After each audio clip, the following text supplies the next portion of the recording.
submission was one of only 29 that was approved for inscription into the UNESCO Memory of the World Regional Register. This is a significant achievement for our nation and our Caribbean region. The Memory of the World inscription underscores the unique value of Sir Derek Walcott's personal library as an irreplaceable body of Caribbean and global literary memory. It also stands as a powerful testament to the enduring relevance and importance of libraries as guardians of knowledge, culture, and historical memory. This inscription means that the Derek Walcott Library is now officially recognized as part of the documentary heritage that has shaped the cultural and historical identity of Latin America and the Caribbean. It affirms the importance of preserving Sir Derek's knowledge, creativity, and legacy for future generations, and it positions St. Lucia as a proud custodian of world-class literary heritage. Thank you for listening. We invite the world to engage with the Derek Walcott Library, to learn from it, and to celebrate the enduring legacy of one of St. Lucia's greatest sons. If you're not in St. Lucia, you can still participate wherever you are in the world. Share festival events with family and friends both on island and internationally. To request a program of events, visit the Facebook page at Nobel Laureate Festival St. Lucia. You can also email nlf2026@ddmediarelations.com, WhatsApp 758-284-2111, and view events in real time on any of our partner platforms. I'm Delia Delore. Goodbye.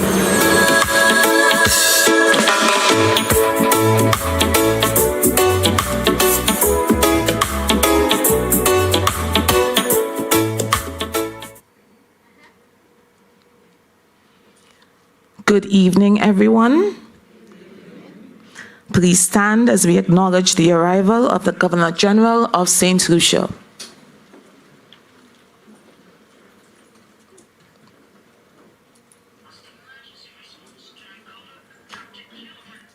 Okay, we now move to our national anthem.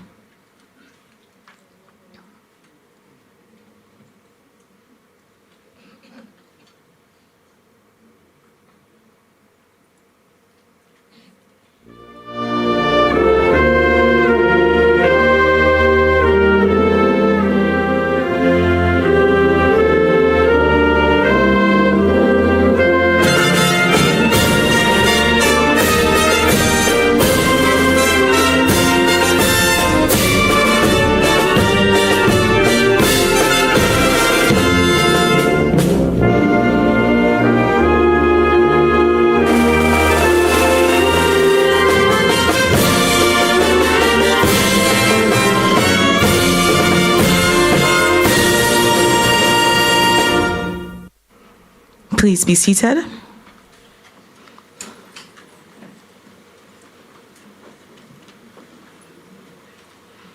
Governor General of St. Lucia, His Excellency Sir Cyril Errol Charles, Governor General Emerita, Her Excellency Dame Paulette Louisi, Minister in the Ministry of Tourism, Commerce, Investment, Creative Industries, Culture and Heritage, Honorable John Estefan, other members of Cabinet, members of the Senate, members of the Diplomatic Corps, Chairman of the Cultural Development Foundation, Mr. Darwin God, distinguished guest speaker, Professor Canisia Lubrin, chairpersons and CEOs of partner agencies, including Folk Research Center, St. Lucia Tourism Authority, Events Company of St. Lucia,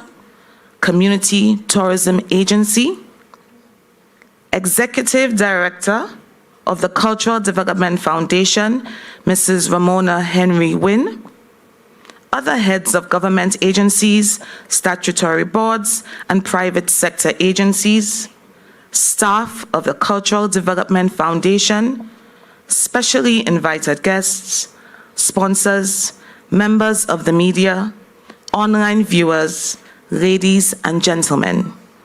Good evening. I am your Mistress of Ceremony, Tricia Isaac. It is a pleasure to welcome you all to this prestigious celebration of our Nobel laureate. We are truly delighted to have you here, gathered in a shared space of thought, imagination, and reflection. Literature and poetry invite us to listen closely to language, to history, to emotion, and to one another. This evening's lecture gives us the opportunity not only to engage with texts, but also to consider the ideas, questions, and human experiences that live within them. To begin our evening, we turn to the power of the spoken word, where voice, rhythm, and meaning come together to shape experience. Please join me in welcoming Krista Setage.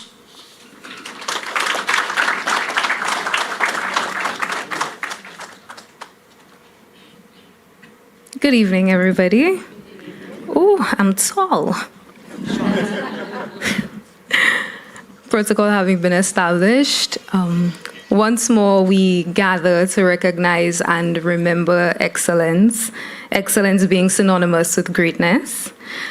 The analysis of greatness, fortunately for me, has been among one of my favorite pastimes, so I imagine getting this opportunity would be amazing.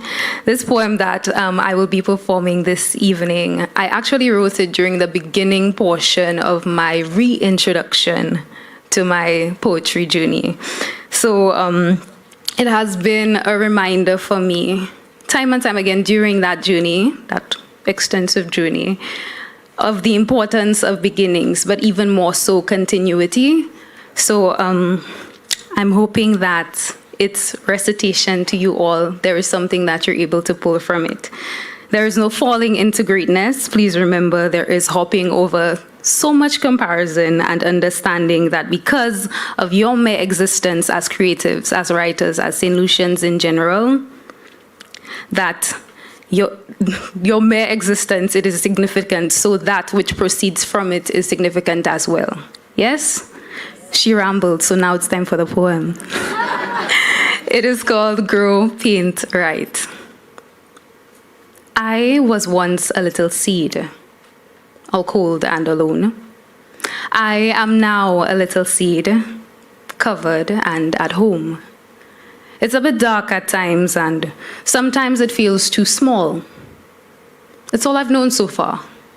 But one day, I'll stand tall. I was a large blank canvas too, all empty on my own.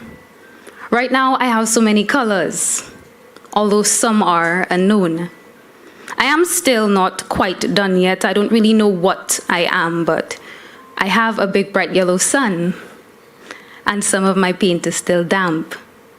And best believe I was a fresh new paper, still yet to earn my words.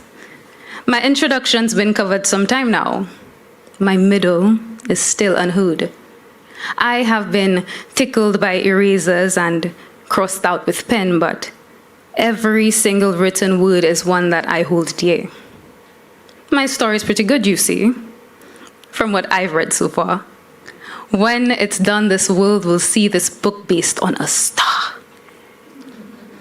Sometimes I lose track of where I need to be, especially looking longingly at those similar to me. She's budding quicker than I am, but I got here first.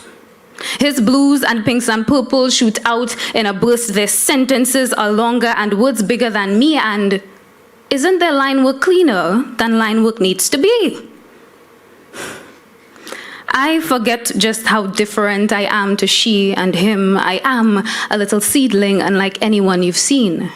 I am a grand large painting too, catching more than just one eye. I am a big old novel where the imagination flies.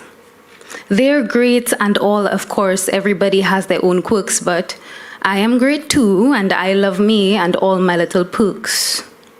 Although I don't quite know what I am to be, I for sure dream about what I am yet to see.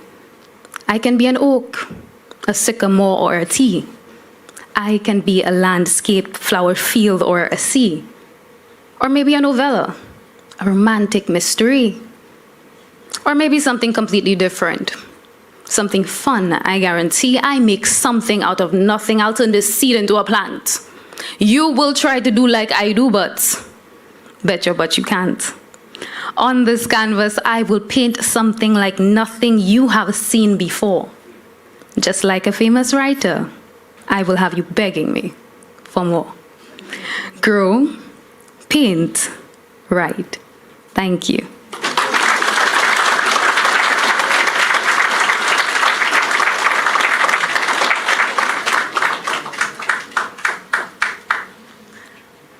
Okay, thank you, Krista.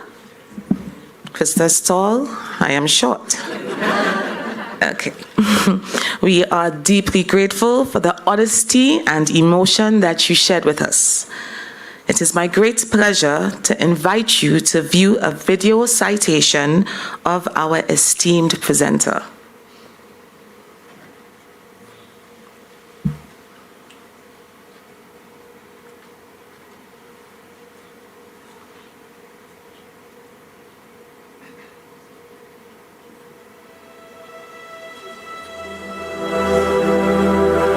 Canisia Lubrin is an award-winning writer, critic, editor, and professor born in St. Lucia.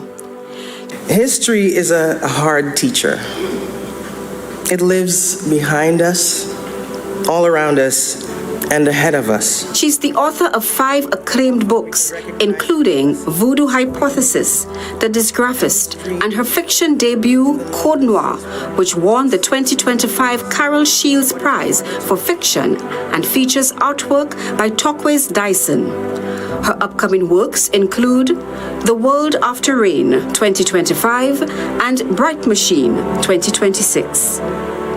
Lubrin's writing has earned global recognition with honors such as the Wyndham Campbell Prize, the Griffin Poetry Prize, the Derek Walcott Prize, and the OCM Bocas Prize for Caribbean Literature. She has also twice been a finalist for the Governor General's Literary Award.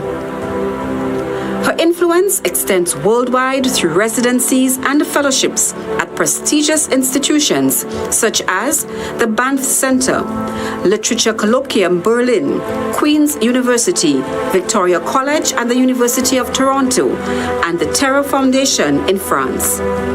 These experiences have deepened her global perspective and artistic vision.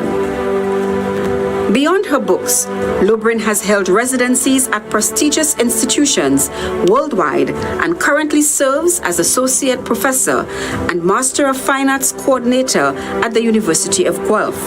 She is also Poetry Editor at McClelland and Stewart and was named Poet of the Year by the Globe and Mail in 2021.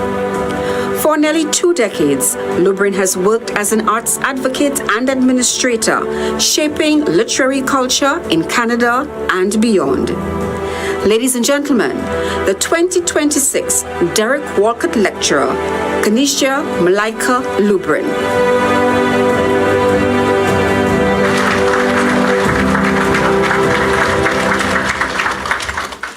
I know that we are in great anticipation of your lecture.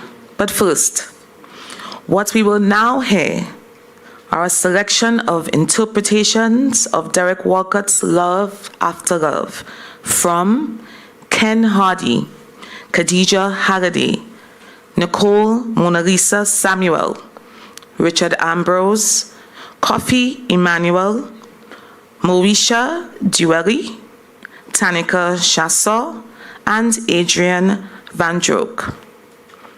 The competition closes on Monday, the 26th of January, 2026, and the results will be announced on the 30th of January, 2026.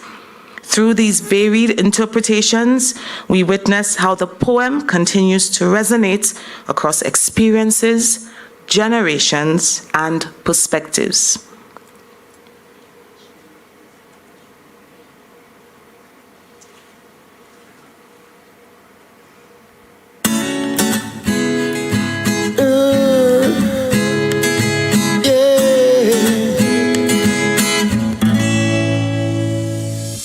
Love after love, where is that love for yourself? Tell me, love after the time will come with revelation. You will greet yourself. Arriving time will come with revelation. You will greet yourself, arriving at your own door, in your own mirror. There are handprints along my spine that do not belong to me. A long line of stitches stretched across my skin that I have no memory of weaving in.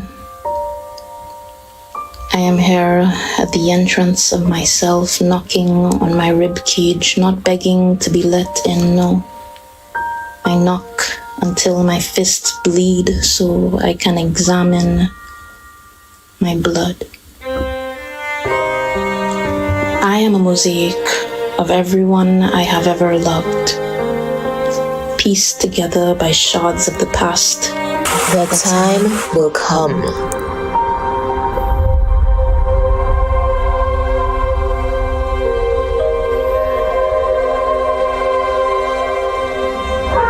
When, with elation, you will greet yourself, arriving at your own door, in your own mirror, and each will smile at each other's welcome. Just smile, darling, just smile. What are you doing? Just smile. She's not smiling. She has to smile. It's okay. I love you. The time will come when, with elation, you will greet yourself, arriving at your own door, in your own mirror, and each will smile at the other's welcome and say, sit here, eat. You will love again the stranger who was yourself. One day, you face yourself like a cell door closing. Mirrors don't lie. That man staring back, he took the beatings you never spoke on, while you handed your hearts to people who ate and left crumbs. Pull up, sit, break bread with your scars. Same bread you learn to survive on, same hunger, same discipline. Take your heart back from fake loyalties, from sweet mouths with empty hands. Somewhere along the way, a little girl has lost herself. She's traveled so far away from the girl she once knew. She doesn't trust herself. Thoughts sound like passionate debate between what is and isn't fake. She just forgot herself, that's it. But with God, she's saved. Within her, God is saying, though, my dear, you may drift or steer away from the spirit, hard as it may seem, come back to the peaceful humming in your heart. Pour the wine you saved for company that never came. give your heart back. It's been loyal to everyone but you. You chased love through names, through bodies, through memories that asked you to shrink. Meanwhile, you were loving you all along. Love after love, Gopwell segment. The time will come, Joakai Vini, when you greet yourself arriving at your own door, in your own mirror, like a man stepping out of a Gopwell, clothes torn, dignity scattered, heart heavy with what was lived. You will smile at the stranger, the shadow who walked with you through banana fields and Kabawe.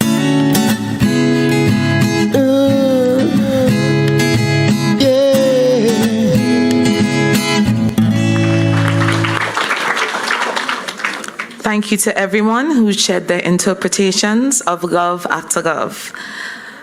What we have just witnessed is a powerful reminder that Derek Walcott's poetry lives not only in its language, but in the hearts and experiences of those who encounter it. Ladies and gentlemen, it is my pleasure to now present Professor Canisia Lubrin.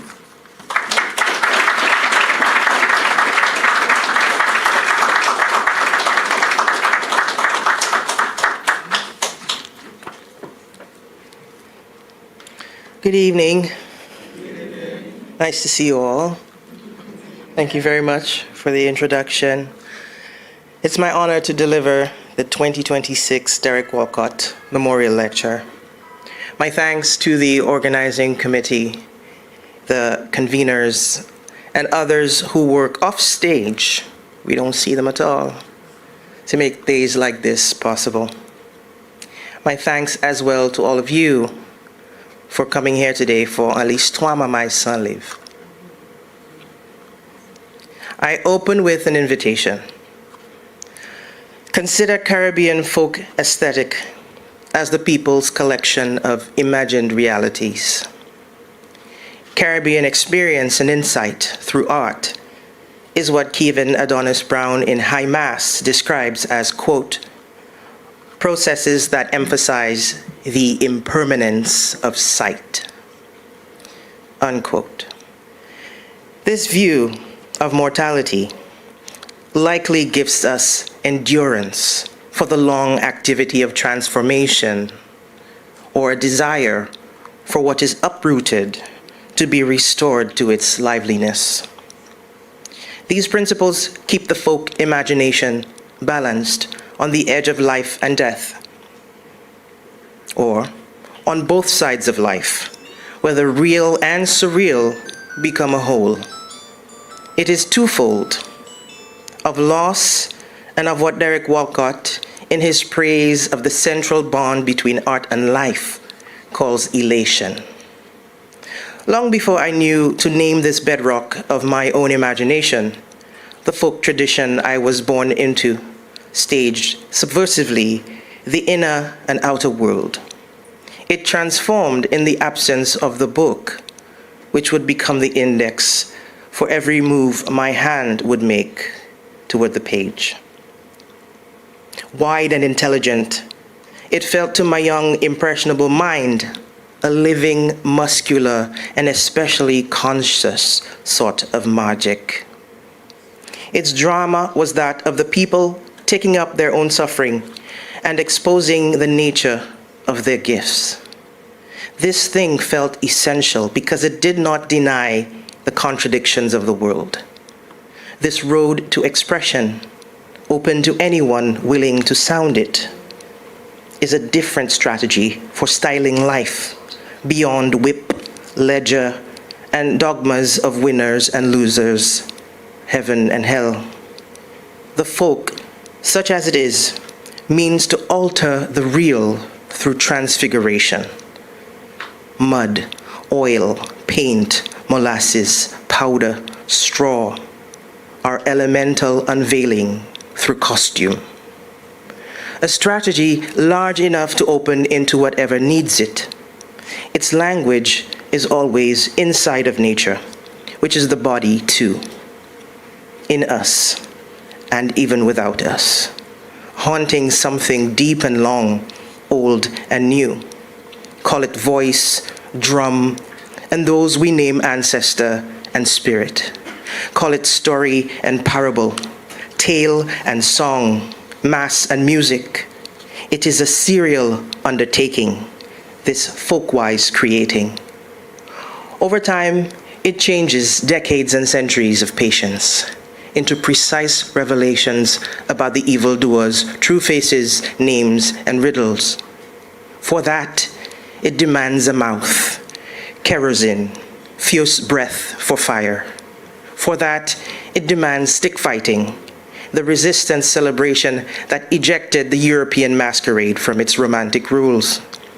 The steel pan was made there. It was made from the knowledge that the styles and rhythms of a liberated world, that different reality, that new day, must make a new sound. If you are called Chantuel or La Jablesse, if you are called Bolom, if you are called Shango, and 1,000 wayward names between, you are the dangerous foil of the two limiting boundaries of the real. But you are not without your ironies. The power of your expression is the awe that connects each folk singing, "We is people too," remembering the Kanbule. And you recognize yourself in the procession, how plainly these people are yours and you are theirs. And won't you join the choral memorial that is Juvet? Line after line, turning and turning down road after road, mile after mile. Take up your space in ritual participation. This defiant act of towardness, fragile as hope for a different reality. The folk demand is for new choices in the new age of sufferation. The folk is the expression that precedes the book. From there, the link between language as animating force and the world is immediate, even when it is secondary to the body's new dances. It follows wonder, and the work of wonder is epiphany. If, following a narrative imagination, it seeks a sentence to live inside of, because the voice, powerful as it is, remains transient, that force in us driving expressiveness and creativity wants the semi-permanence of art. We call that move toward permanence epiphany, which will take any vessel, since it is presumed to hoard all meaning. Measured in the faithfulness of the voice when language takes other fixed forms, when language styled for other norms like the page can be said to contain our experiences and describe the environment of our lives. The voice under such pressure must adapt. When it loves the body and the air, it can also make a home in the book. The imagination of the griot, telling tales that run through centuries, even when they change, and maybe because the griot changes, is another form of that endurance. In places like the Caribbean, made from such violent uprooting, this is the other open playground, a literacy about the ordinary sense of the gathering. The oral form, its sense of enchantment, infuses will and independence with gestures of welcome and collaboration, broadening the scope of its offering. It does not merely confirm itself as ritual. It knows intimately your place and how and why you have gained a beastly strength to turn a little into a lot. That is the folk. And a cunning that draws on the long collective legacy of surviving a reality of social death over hundreds of years. It exists against the ideals of unrestricted coloniality, used to construct its own fatal fantasies, passed on as reality for the dispossessed. Sia Nancy, Despite the forced silences and erasures of a deeply unfair world, Anansi's cleverness maneuvers for wit to best strength, accumulates across the diaspora as oceans crossed, chains ruined, and masterful storytelling. Anansi's legacy is the child's rhyme. Each, let me tell you, that is the still kindling of the juiciest conversations. That skipping laugh, which is proof of an unconquerable life force, the livity of marronage. Sometimes a spider, sometimes a rabbit, sometimes a coyote, tricking kings, tigers, and others in the realm of animals, tricking even death. What emerges in the absence of the grandeur of gods and kings, the stuff of myth, challenges our sense of power, value, and safety. They reflect the social wounds of ordinary working people, the greed, injustice, duplicity, and ignored relations of the same. They are reminders of the spiritual consequence of denying what ordinary folks have endured at the hands of the decidedly powerful. The wickedly bright and diasporic Anansi roaming from Haiti to Brazil, a crafty, amused survivalist in on the joke. In that any means necessary way, Anansi directs attention to the material conditions of the community. Though greedy and occasionally selfish, he is trickster, master code switcher, the figure who does not readily preach, yet is always entertaining about what is true. In the dimmest days of chattel slavery, the Code Noir's legal blueprint for unyielding cruelty and injustice also outlawed reading and writing for the enslaved. Consider, too, that the emotional, spiritual, social, political, and cultural structure of the code switching it takes to overcome dark times are staged in the architecture of the folk imagination. Here, as with Anansi and elsewhere. The philosophy of the folk is one in which time loses the straitjacketed custom of forced maltreatment. The world of the folk figure, while still relying on a model, is not pleased with the solitary genius. To disrupt the cycles of history in the clock towers of ceaseless labor, the story must refuse to reenact capital's vile rights of cultural reproduction. The story breaks instead on the interpersonal, inside a matrix of nature, where in the mainstream imagination, technology would stand as the logical road to dramatic spectacle. For the folk, fire, the rolling calf, water, mamadlo, wind, maginoué, straw, duen, even a hoof, la jablesse, in their syncretic functions become sources of transformation and autonomy, or the folk route to wonder. For the folk, nature is sophisticated kin, not merely background for the box-defying collaboratory that is the yard. It is bush and ground, grung, and the grandmother's bedroom. It is a window open to the light of the moon reaching your forehead, and before you can notice it, the shy pleats of your nightdress gleaming along with the betafier, the fireflies, angling nearby. And you cannot tell the difference between your nightdress and your grandmother's and the bedsheet on which you both learn to share that balance of awe for simple things that bring astonishment and pleasure. There is nourishment in this for the imagination, for the intellectual work you must learn to do. It is to stretch and stretch until a new depth of understanding or an awareness of the work of doubt is gained. The school assembly hall, whose stage would be turned into the occasional theater set with a few humble chairs, a small table, a straw broom, and a few enamel place settings, alongside a plastic jug. A reverie opening there to all from anywhere. There you'd have your turn to anticipate the Jouvet, the stilts, the quattro, gouache, the bele, the might of mass.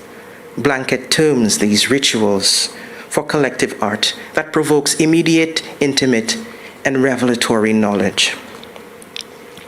Many other experiences might escape definition escape reliability, and therefore may be responsible for the creativity of the playing field. The folk teachings I draw from my grandmother's nightly ritual of tales, talks, and songs were my striking preparations for the page.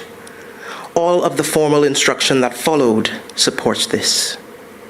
When the book entered, I cannot say exactly, except that it was before age 5, and that the books I could access were few. The Bible, a set of Encyclopedia Britannica for a time. What charmed me in the ordinary places of my life casts a light strong enough to be the dynamic thing that I am always chasing when I write. The inevitable outcome of this, for me, is hybridity, or the mixing of forms called creolisation. But instead of the Caribbean socio-political and cultural hybridity that Brathwaite and others have talked about, I'm commenting instead on the imagination itself as a site of Creole possibility. The folk imagination which fosters convergence and immediate connection amongst its bearers. It is a relationally active way of framing the world, where the book remains a solitary, even passive exercise with its own influence on human society, culture, and behavior. This folk mixing can turn the awkwardness of dream logic, the pursuit of fragmented, unfinished experience and its moments of recognition, into the language of literary sensibility.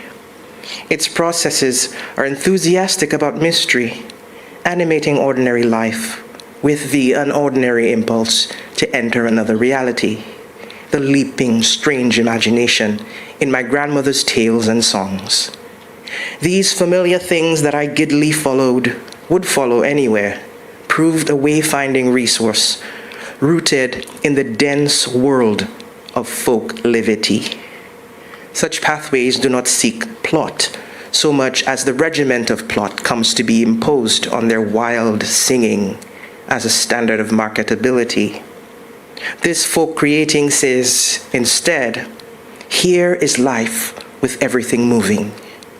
And in that space, one might become a reader and writer for whom the singularity of form opens into a limitlessness, a beautiful awkwardness, a response to doubt that understands discomfort, dissatisfaction, and innovation. This is having to learn where to angle the self in the world, because the imagination, deepened by concrete memory, stops the pretense to pure pragmatism. That is what then creates new forms that surprise and exceed belief. That personal history of a folk upbringing has also prepared me to read in Walcott's White Egrets how the Caribbean pastoral grows up to wonder at its own expanse and finitude. A mature practice open to re-seeing. And it is the Creole view of a transcultural imagination. That imagination in White Egrets is the poet's self-possessed exploration of the placeness of death. Many Caribbean poets engage this kind of existential wonder and dread.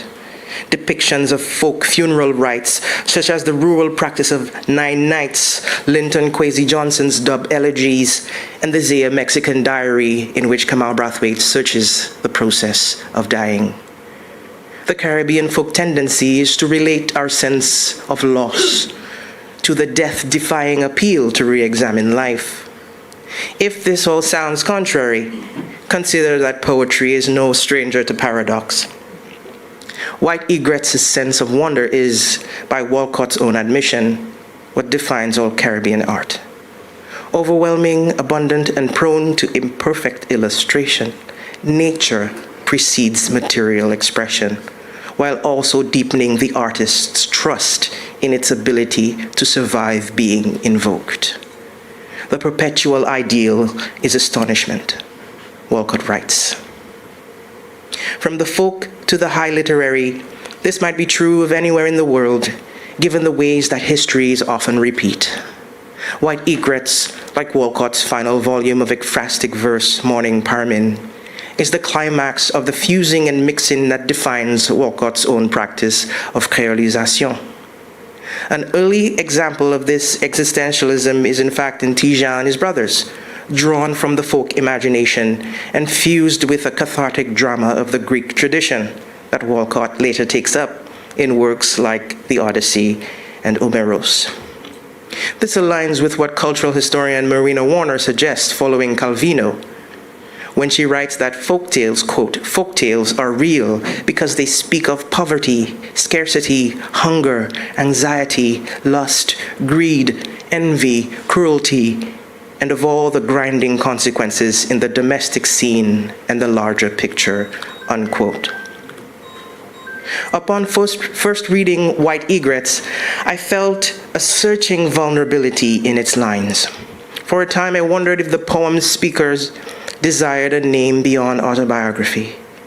For all its tangles with time, history, art, and language, nothing is uttered in White Egrets to conclude definitively until the final poem, the final page that, quote, goes white again, and the book comes to a close on page 86. Coincident, possibly, that Walcott would live to be 87, following his final collaborative book of ekphrastic poems with Peter Joy Deutsch's paintings. Company is the folk impulse. Themes in that last book, unsurprisingly, examine love, loss, aging, friendship, the colonial history of the Caribbean, its landscapes, peoples, and the spaces where visual art and language meet. Painter and poet, intermixing across their forms in the very folk activity of call and response. These were already the covalent sites of Walcott's early artistic exploration, beginning with Another Life. His densely visual, full-throated, and already mature voice in that early work involves the complex relationship between art, identity, and failure. It is a folk instinct to write about the thing that is essentially a replacement of the subject, or trying for it to live on the page at the same time as it escapes the page. White Egret's vulnerability, however, is distinctly elegiac. The poet is aware of mortality nearby. The poet ruminates at extended lengths on his age, regrets, failures, and a few ecstasies. It is a veteran greeting himself arriving at a re-evaluation of his own life. Meaning, if one has lived so fully through the artistic sublime, must move ever closer to the raw materials of the poet's thoughts. What this work draws from the folk sensibility is an architecture of repetition, particularly the lines that speak of elation, of astonishment, and remedy for the historical record of the Caribbean and its gradual demolition of the plantation, which is to say, the burden of a colonial heirloom that could and did disfigure the region's ordinary people, its officers and administrators, indeed its artists and revolutionaries, marks their new ghosts. This cause for elation, as Walcott often remarked, also occasioned the paean for other, more subtler repetitions. This from the muse of history. To simplify, once I had decided to make my writing of poetry my life, my actual, not my imaginative life, I felt both a rejection and a fear of Europe while I learned its poetry. I have remained this way, but the emotions have changed. They are subtler, more controlled. End quote. Walcott's speaker, who is always a version of the poet, compressed into the tenors of the folk lament, is aware of its earlier life as an epicist. These versions co-inhabit the same poems, often the same lines. In this way, from form to theme, White Egrets functions as a series of variations on sonnets as much as a single poem. As a final account of sorts, the poems are self-portraits, candid reflections on the struggles of creativity, stressing the dual nature of vision and despair. And so the folk sensibility in it is its desire to be close to home, even though the poems have a restless transcultural eye.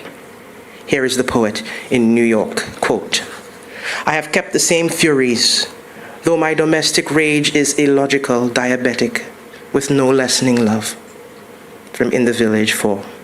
And here in Italy, quote, "There was no need to travel this far to recognize things I already knew." This from Sicilian Suite 2. The folk's brief or compact essence might be defined by embodied expression, the fleeting thing that moves threshold to threshold, hand to mouth, needing community participation. Yet its character is epic, serial, story that can change tellers and keep going. The wonder of the assembly challenges hierarchy, often in unexplicit ways. And when this plays out against a synesthetic landscape, as in White Egrets, ordinary life is disturbed, it's complicated, and can nearly feel like hallucination. Before such awareness can be abstracted into the formal demands of the page, the artist must have learned the cruelties of realist history and its miscarried conditions. What follows is the liberating potential of the artistic. Without the page, the folk then is always already about what is real. The lyric and the epic, the concrete and the fantastic, the surreal and the speculative are all time history and the natural world. In Walcott's somber flights, these are turned around and inward, often painfully aware of the collapse of certainties. Quote from the Muse of History. The language I used did not bother me. I fear the cathedrals, the music, the weight of history, not because I was alien, but because I felt history to be the burden of others. The story of where and how a dispossessed people find the audacity to defy the limits placed on them by their deranged abusers can look exactly like world building, because it is world building from the ground of the world. The folk imagination seeks alternatives to the status quo.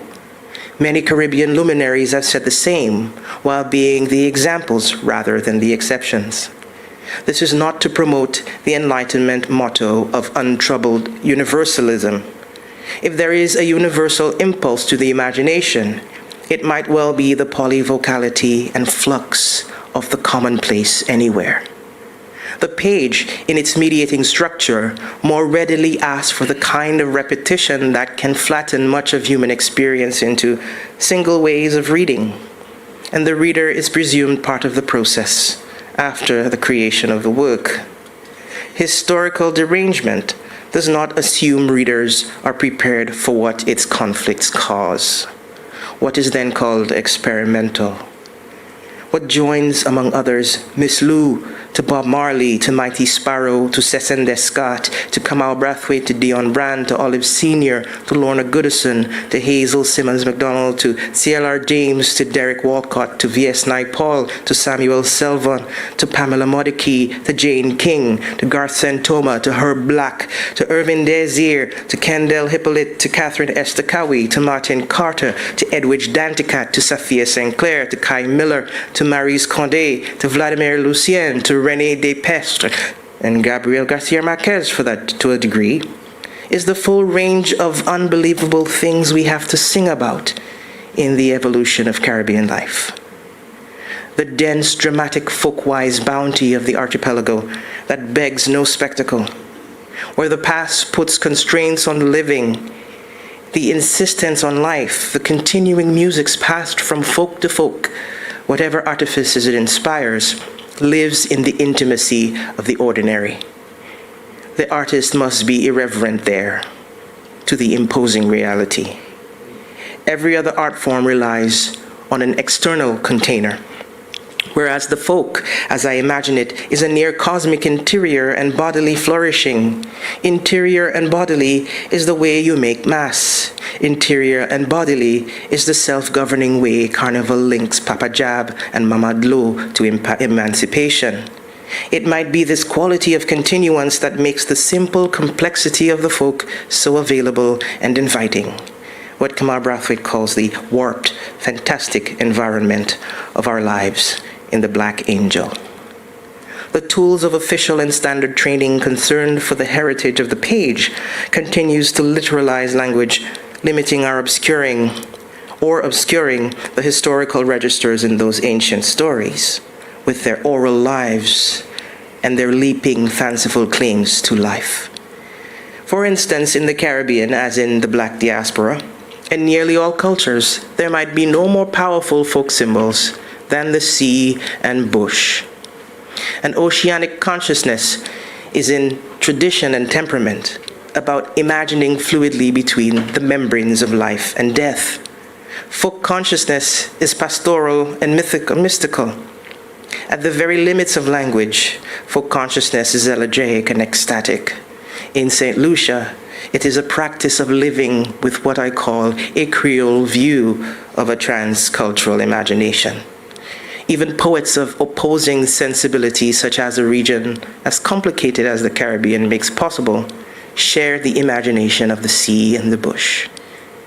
Both make surprising use of symbol and adjective and verb in their peculiar styles and musicality, the main poles that turn whatever into poetic sense and artistic performance.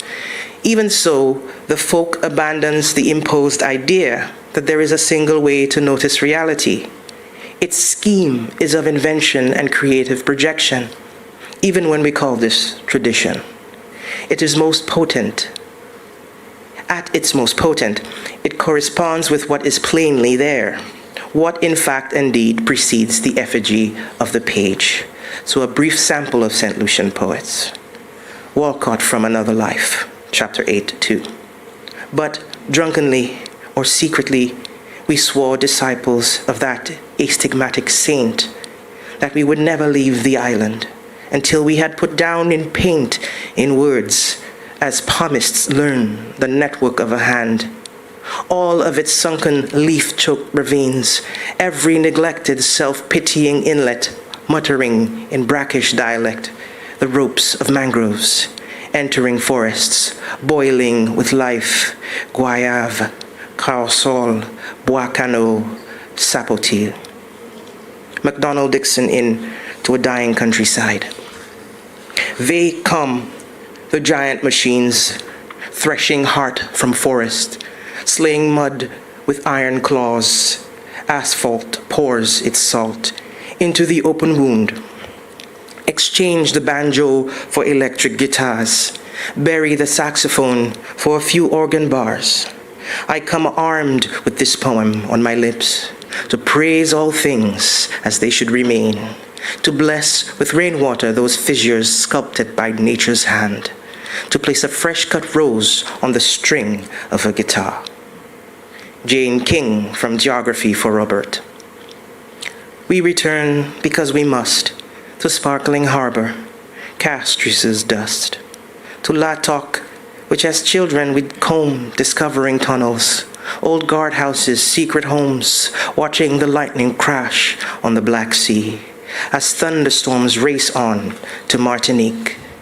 We will return because adult despair may lighten with a glimpse of what we saw, before we even knew how solitary we were, squelching piles of clothes to bleach on river rocks, below the bridges by the bends, in canneries and ancillary. And we were as innocent as clay. Catherine Estakawi in What I Know. I told my sisters, if Auntie finds us, brings them to a big white ship, remember, our mother is the sea. Irvin Desir, Islander 4. You emerged at the end of dawn dressed in orange, self-effacing as a sea wrapped in blue, repeating the high heavens. You should dance, and so you should dance, your turn and rinse long hands of rain. Around the coast, all your companions are rooted. The rain drums, the coffee sheds its bitter beads, the beachhead heaves its sigh of plume. Whosoever rails at the sea shall not rest in the green plantations. Kendall Hippolyte from Lines on a Sidewalk. Where the sidewalk splits, where grass cracks an unexpected gash across the concrete surface, where the unseen black broil of earth sieves upward, starting green fires flickering on these cemented urban ways, now fractured, where a fault line of possibility, where new breaks into knowing and you sense your eyes warm, wider, open from and to a light. George Goddard in Temps fait temps. That was yesterday, when the leaves of our lives were green. Now, at their browning, reminiscing, we regret. Tant fait tant, tant quitté tant. Time runs into time. Time leaves us behind. Vladimir Lucien in Bush Tea. Your faith has always been this gathering of leaves, the beetle of fire lying on its back, this blossoming flower of boiling water, your rituals, the hot movements within the brightening walls of this house, your sacred grove of domestic busyness, the way you boil the morning into being, boil us up from our dreams to this miracle of tea, 2 or more leaves. John Robert Lee, from Quail Canticles. 2. I was glad when they called me to go up to the Sewenal, the violin scraping my heart, banjo and quattro thrumming my grief like their pilgrim, and the guitar pulling my heel. I only seeing her tuning that mandolin on her bosom. Then the shack shake me loose, insisting, wait for the bow, the curtsy, wait for the sax, the drum, and the quadrille to start. Selah. Everything in the folk is evoked in the body. In the natural world, the sea, that countryless expanse, which is more than the human, more than the body, calls the island by its litany of transformational names. It is, as Glissant details in Poetics of Relation, this yielding to the intermixture of the folk imagination, the larger metaphor for the changing tides. In that way, the folk imagination is always already aware of what there is to lose. It has an elemental understanding of loss, which is in literary terms the elegy. The story's quality of attention is the double complex of loss and elation that marks what takes shape in the space of the literary ego. The folk, already governed by hybridity, summons different senses. The Creole possibility is how relationships form between different, often competing forces.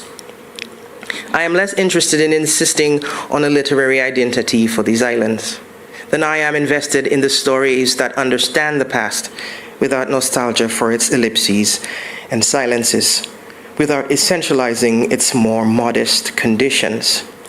And yet, it is foolish to ignore the constellations of discovery that our writers and artists continue to search across its field of forms and media, often creating, shifting, or revising those same traditions so they can speak to their new age. Creole possibility for me begins in and extends from the folk.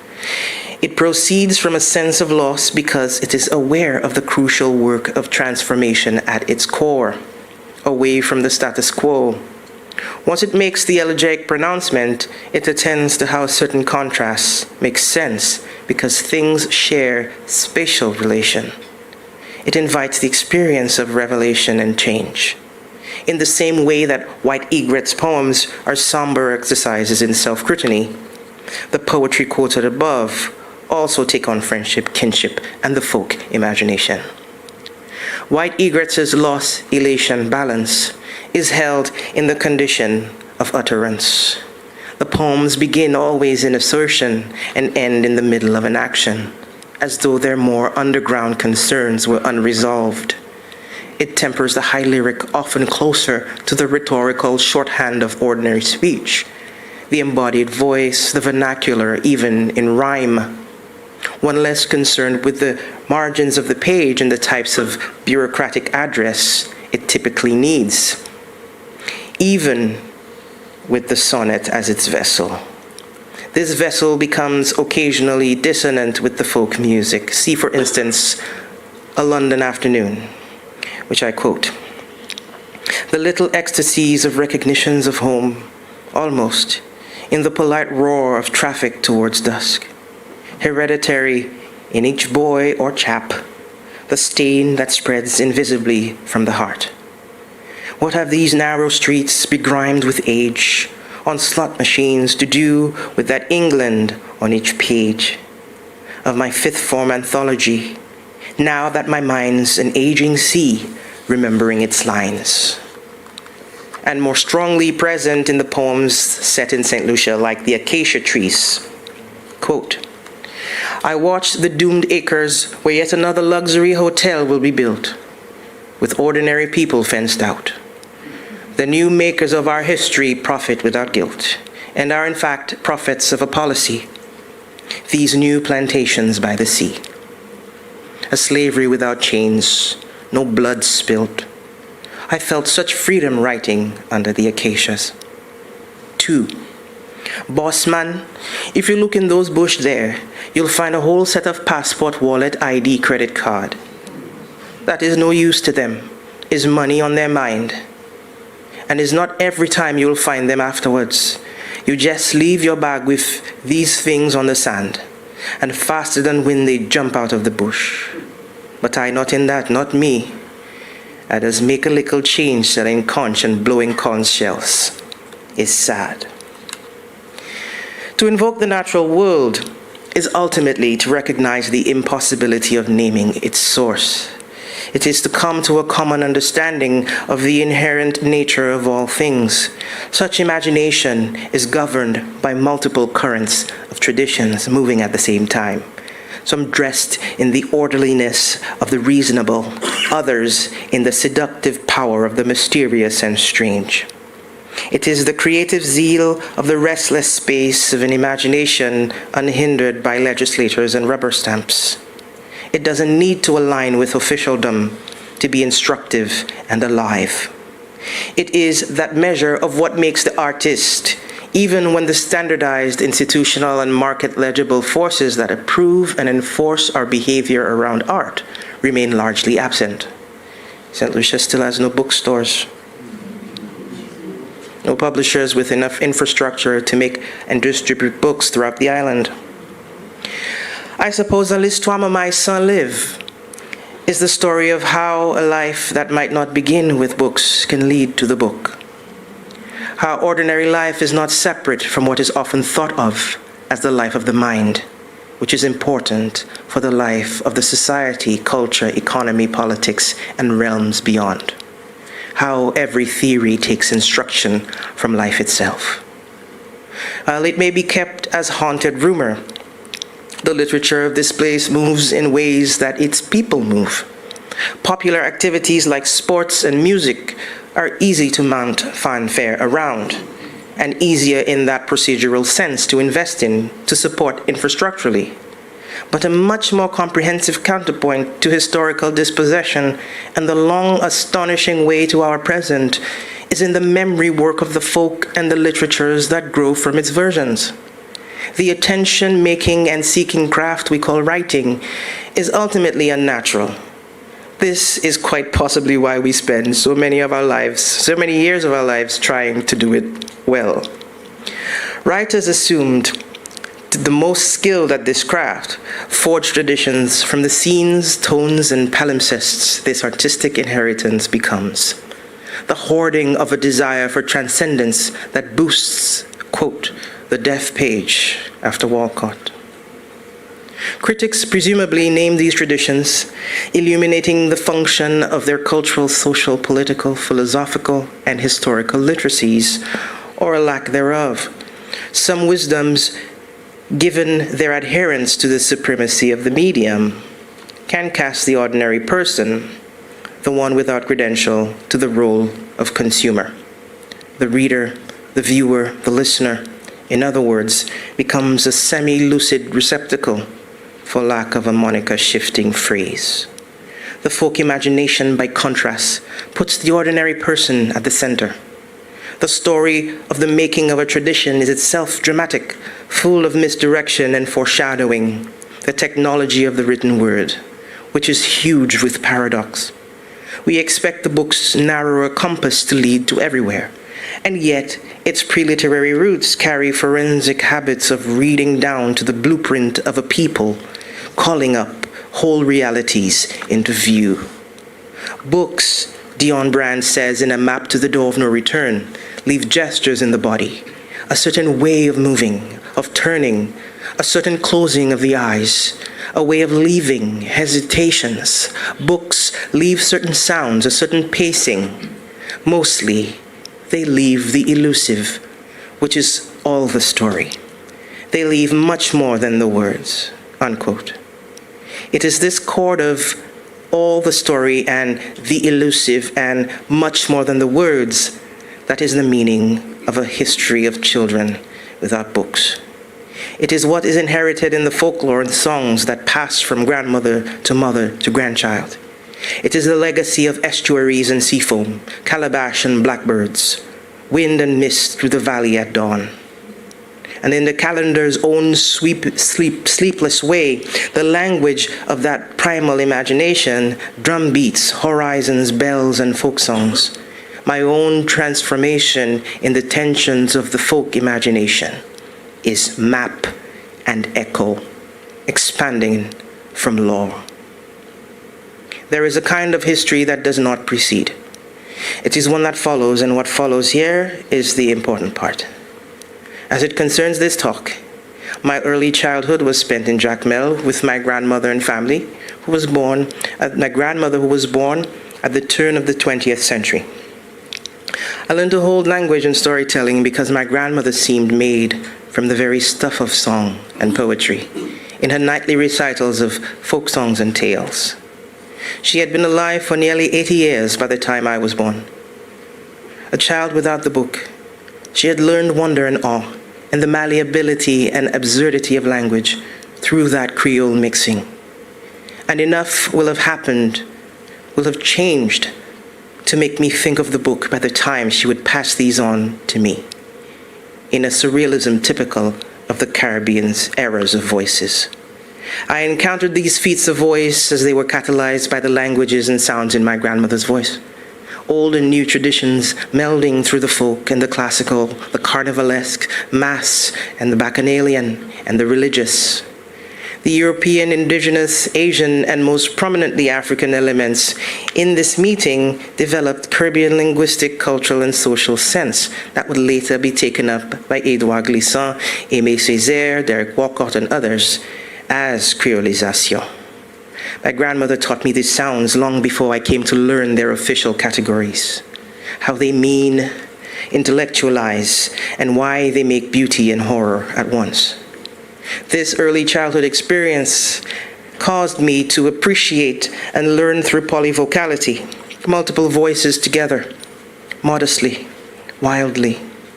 When I came to be dedicated to the idea of the book, I did not fail to notice the history as it had been absorbed into the workings of my time. The histories that had been collapsed, buried, uprooted, and rehearsed in my grandmother's letters, stories, and songs were now mine to question. Significantly, the power of the folk imagination is in its work with spontaneity. In other words, with the instinct that is relentlessly creative. That is where it draws its iterative power. That is where the collective is its innate reserve. In such a way, reality proves smaller than the imagination. The folk imagination reveals and revels in the symbolic power of what is noticed, and it proceeds from the environment where such imagination roots.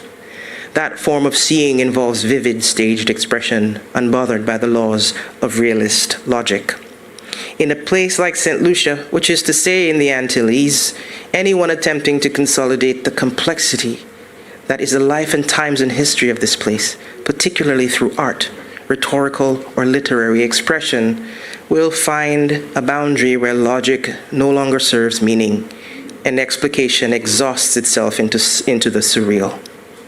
At some point, something other than what is human, something beyond the threshold of human physiology, must begin to utter itself, must round into speech, that oral turn, often metaphor, or another form, which becomes dangerously, exuberantly alive, defies the logic of mortality, along with other human-like shapeshifters. Carried by drum, flute, fiddle, shak, the human hand and voice, wit is praised. Apocalyptic folk lyrics open into song by Jabla Magia Timamai Yon de Toi Timamai. in the mind as much as in the reverie of nature. In the Antilles, the major task of the writer is to signify the range of our experience without erasing difference. Where for Walcott Antillean parallels, realities followed Homer and Dante and Beckett, it is in the very placeness of history that a voice on a page can leap beyond character into being. This is easy to follow in visual art, photography, and painting, especially in the tradition of portraiture or landscape. It readily succeeds at interpretation, where language entering the scene of representation begins to trouble stable ideas about the form and content of life. The figurative style that the folk encounter needs to operate opens nearly always into the surreal, an allegory. All of these, given human texture and elements, objectify our experience of the world. The quieter recreation in white egrets, sometimes almost seeming more interested in recovering from Baroque exhaustion, is the taut line stretched over many decades, moving now as if by instinct in bird-ridden laments. Their relaxed conversational style occasionally turning sharply into the openly dramatic mode that the folk knows so intimately. What the reader finds from the first poem is a speaker promising an ecstatic, even aching awareness of the idea that a life in art is a life of risk and vulnerability, even though it cannot always please. White Egrets begins allegorically. Quote, "The chessmen are as rigid on their chessboard as those life-size terracotta warriors, those vows to their emperor with bridle, shield, and sword was sworn by a chorus that has lost its voice." Also, in analogy, quote, "If vows were visible, they might see ours as changeless chessman in the changing light." Also, moral and literal comment, quote, "No echo in that astonishing excavation. Each soldier gave an oath, each gave his word, to die for his emperor, his clan, his nation, in shade or crossing sunlight, without hours, from clay to clay, and odorlessly strict. Motion brings loss." That direct engagement with present and past and the parallels that connect two different worlds is the folk encounter with nation, with place and its pictorial legibility. The folk sensibility that enriches such expression makes a density that withstands multiple readings in multiple ways. It is the architecture, the sagas, and the philosophies of the everyday through which everything can be discussed. Because this abundance does not beg bureaucracy, it pre-exists and outlasts it. If given that chance, it will continue to astonish us. But that would require some rehabilitation from the psychic injury that colonialism has left in the people of this region. Beginning in the grave of legendary man, Emperor Qin Shi Huang, the first emperor of China, Walcott's speaker in that first poem seems to liken the Chinese terracotta warriors to chessmen, as not merely characteristic superimpositions onto a Caribbean sensibility. They offer an allegorical shape to the speaker's disillusionment with art before mortality after his decades of tuning his bellette in the Antillean literary renaissance. A bit of self-mythology, perhaps. But when the opening sonnet turns toward the end of the poem, the speaker is again in St. Lucia with a lesson on the enigma of clay and the epic narrative of a great life coming to the common end of all people. Standing for protection in the afterlife, speaking of vows professed locally as might be seen from a good distance, perhaps at an ocean's length, is a common bird. Not the egret that the book's title promises, but the blackbird, that fiery messenger in Caribbean folklore, channeling messages between the living and the dead.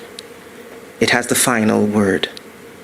Possible that Walcott surprises here by avoiding any number of parallels to Dante, for instance, the Commedia, a reference which would be nearly reflex for him.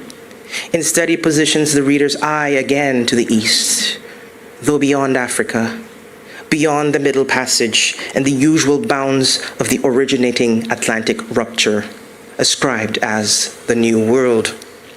Importantly, however, this kind of leaping imagination, that, quote, epic memory, which Walcott asserts, has its reserve in the people.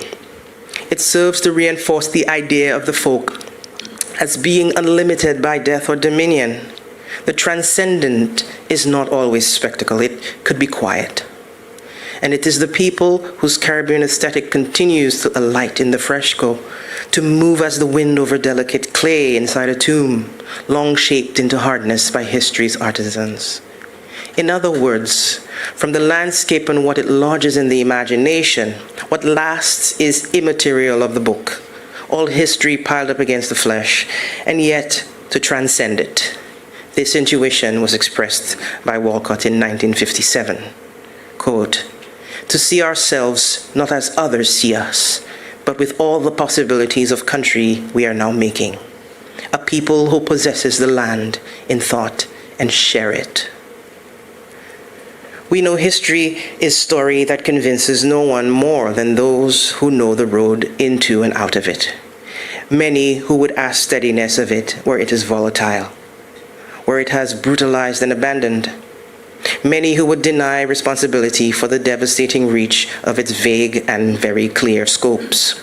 Many who would claim the dignifying wash of its countable decencies when its fortunes align with fairness or with what we can study as goodness, no matter how incidental. Because history is as much muse as it is teacher, as much thief as it is patron, as inarticulate as it is long, still unfolding as lesson on the human skill for extended incoherence or the abuses of human mystery. Even the things we label cosmic in that disorder must suffer the limits of our interpretation. Their history's annals stand for outcome and the weather of all our expressions, from the grunt of the folk to the scansion of the high lyric, closer to and then away from meaning. All effort to explain why we take such claims to tell our stories means its functions are maybe even more important than what it means. This is the elation that Walcott so valued in poetry and its poets. Literature being forged in the same crucible as history cannot help but be marked, indeed bruised, even to ecstatic distances, by its sometimes absurd wisdoms, which is that swinging lamp of self-regard where too few are its authors. Along its load-bearing band are the world-ending and world-making matters that model and dictate all the claims we can make about the imagination from here. The ordinary and the strange, deliberate turns to invention, interested in reality, one different than the one a heavy hand as history defines. The control object of literary instruction delights in the book, the desire and optimism of the imagination, shaped in the ecstasy and skepticism, the authority of those who survive history, on the other hand, should trouble every binary, good versus evil, high versus low, literary versus oral, God versus man. What a colonized people can forge from this is something much more potent than description. It breaks the fantasies that autobiography can obscure when it treats invention with suspicion and imitation with reverence. The lifeblood of the folk imagination is in those who, through the power of a shared imagination, after Walcott, also move artfully through the intricacies of ordinary life. I've been asked many times what was the book that made me a writer. Many answers often felt inexact, even though the books I mention are all very precious to me. When I think of ordinary sense and my earliest artistic experience, I look at the history of St. Lucia and broadly the Caribbean, and those fragments make less sense in the categorical meanings of dogma. Mamadlo and Tijan are here both not only possible, but expected. They are life finding a way, no matter the sites of catastrophe. This could be what feeds all literary expression. The world of the island, then, as fertile path to the page. In the life made by the bus stop, by the gap, the yard, the sky and sea, the cricket pitch, the market, the river, the cemetery, by the bay, literature exists here, troubling the idea of unchanging history. The folk teaches its vitality is a cultural, spiritual, and social commons. How the boundaries between reality and the imagination are not neat and closed off, so they are not easily policed, even though many have and will try to do it. Conceivably, Caribbean literature has never been more dynamic than it is today. From the 20th century to present day, an astonishingly rich and varied library has come from this region, despite and perhaps because of our history. By now, we know the dense makeup of that source. And as with any complex artistic system, the commitments of Caribbean writers run the scale between the pedestal library comprised of Nobel laureates and those who have achieved acclaim here in the region and the diaspora, some of whom are in this room, to our obscured, erased, maligned, and forgotten.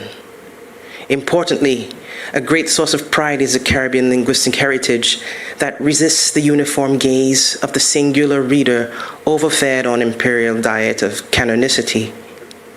The nation novel, dub poem, calypso lyric, Rasta memoir, pantomime, community theater, all carry the region's folk musical forms like zouk, ska, bachata, and steel pan. Between literature and other art forms, dance, film, visual art, and so on, our dialogues blend across languages, inheritances, and other experiments in connection and life-making. Here is a chance to pause and tally, to assess how a more intentional system of investment in this very important tradition can be sustained, so that the intellectual and bodily ground we have is not ceded to the ongoing threats to our lives. Because what is thought of as a post-colonial world is in fact a globe-spanning network of struggle against durable colonial injury. A pan-Caribbean ethos, then, is one that acknowledges there's no purity sport in literature. If the mainstream records tell of one tome of Caribbean expression, it is through privileging the English-speaking world and its cultural dominance. But what we see in the literature emerging since 2020, a decidedly rapturous moment worldwide, such as now, is that the Caribbean writers are continuing to expand the markers of our literary story and the definitions that complicate the idea of the Caribbean as purely identitarian and therefore provincial, even though every dated ideological clink projected into the region has been disproven. Today, insisting on the legibility of our own cultural imprint, the Caribbean idiom asks for readers to listen differently, to develop new ways of reading and imagining, to deepen attention to being not apart from, but a part of the world. The region's contemporary writings across genres and forms of prose, poetry, and drama are moving into fresh and speculative zones that challenge the narrow Anglophone view of our lives. To map such shifts and continuities between the 20th century and early 21st century Caribbean literature is also to mark the changing role and place of the writer in an ecosystem of new technologies. For being forged in the hyperactive cauldron of our increasingly dysfunctional world, all of this continues to change our understanding of what constitutes the political terrain of the literary and its sites of struggle, historically and today, including that of the folk. Contemporary Caribbean literature, still concerned with social complexity, importantly exceeds fixations on identity and belonging alone. Here and abroad, ideas of otherwise freedoms widen the Caribbean literature's idioms, as emerging writers take exciting leaps of their own into the category-smashing legacy of our literatures. In this house, the folk says, "Long live our writers, finding language for this new century and for clarifying this moment in the world." Thank you.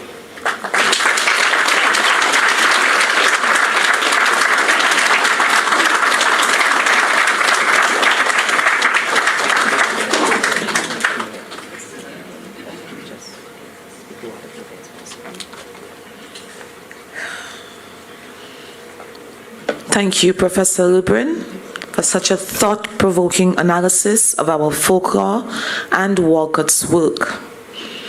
Tonight's lecture invites us to think deeply about Caribbean poetry and how our literature speaks both from here and here to the world. I encourage you to reflect on your own experiences and memories and encounters with language, place, and culture. We invite you to share your thoughts and seep deeper into the mind and voice of Sir Derek Walcott, whether in the form of questions, comments, or insights sparked by the lecture. The floor is now open to you. Do we have any questions or comments?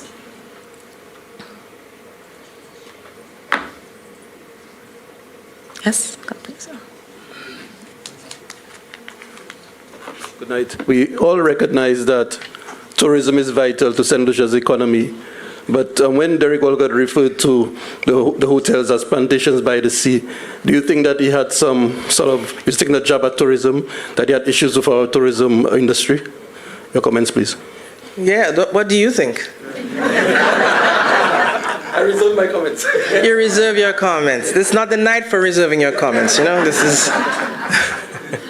Well, of course, it's a very clear jab, and we know the problems with these constructing these new industries on the same old ideologies of investment, where most of the power and the resource and the capital is not in the hands of local people. And so, of course, it's a very clear critique that something structurally needs to shift. So that, you know, everyone can have a form of participation in the potential of tourism, which is built on the very natural resource, if you will, of the folk, of nature and the people and our culture, and, you know, what that participation entails is, you know, is something that should inspire us to move away from the models of exploitation that uphold the tourism industry, not just in St. Lucia, across the region, and indeed almost everywhere in the world. It's just it's a problem of where capital is concentrated, of where money is concentrated, and who gets to actually make a living.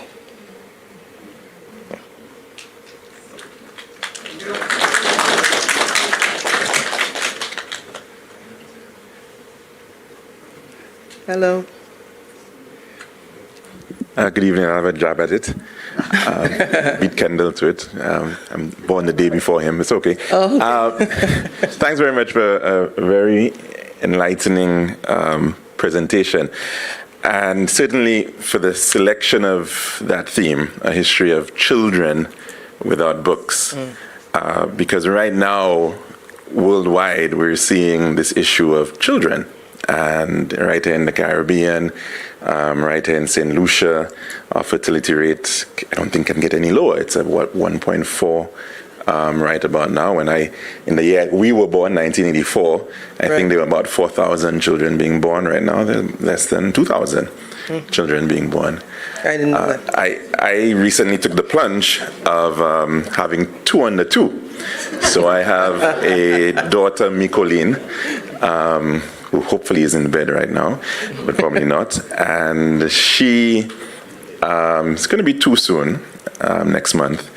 And it's an interesting issue that you're raising, because children, even before they can read, they obviously are, you know, soaking in information. And so even the idea of books comes at a point, though, but they really are very visual creatures at that age, and experiential creatures. And just to give an example, when sometimes we take her to the cathedral, because there's so many paintings on the walls, and she seems to be a little bit more disciplined and contained and keeps her interest. I'm not sure if it has anything to do with Papa's homilies, but she seems to be a little bit better behaved. And compare that to perhaps when we bring her to the Grosley Church, St. Joseph the Worker, I quite often have to bring her outside. But thankfully, at that church, there's a very large green yard. And in that yard, a couple of weeks back, I brought her outside and she could run around. And there she saw an egret, a white egret, which I tried to tell her it was an egret, but I also told her it's a kayal. And even that word, and again, the whole issue of how do we teach our children coming up at this point in time, I think is really important. And it comes to the same point about nature and what you mentioned, Derek, trying to capture in acacia trees, that desire to go out and paint every tree, paint every inlet, to be able to make that more accessible to children, I think is a really important point. Yeah. But we have to balance it because, yes, you can capture it in terms of human creations and paintings and videos and documentaries and all of that. But the other aspect of it, of course, is ensuring that they have that opportunity to experience nature.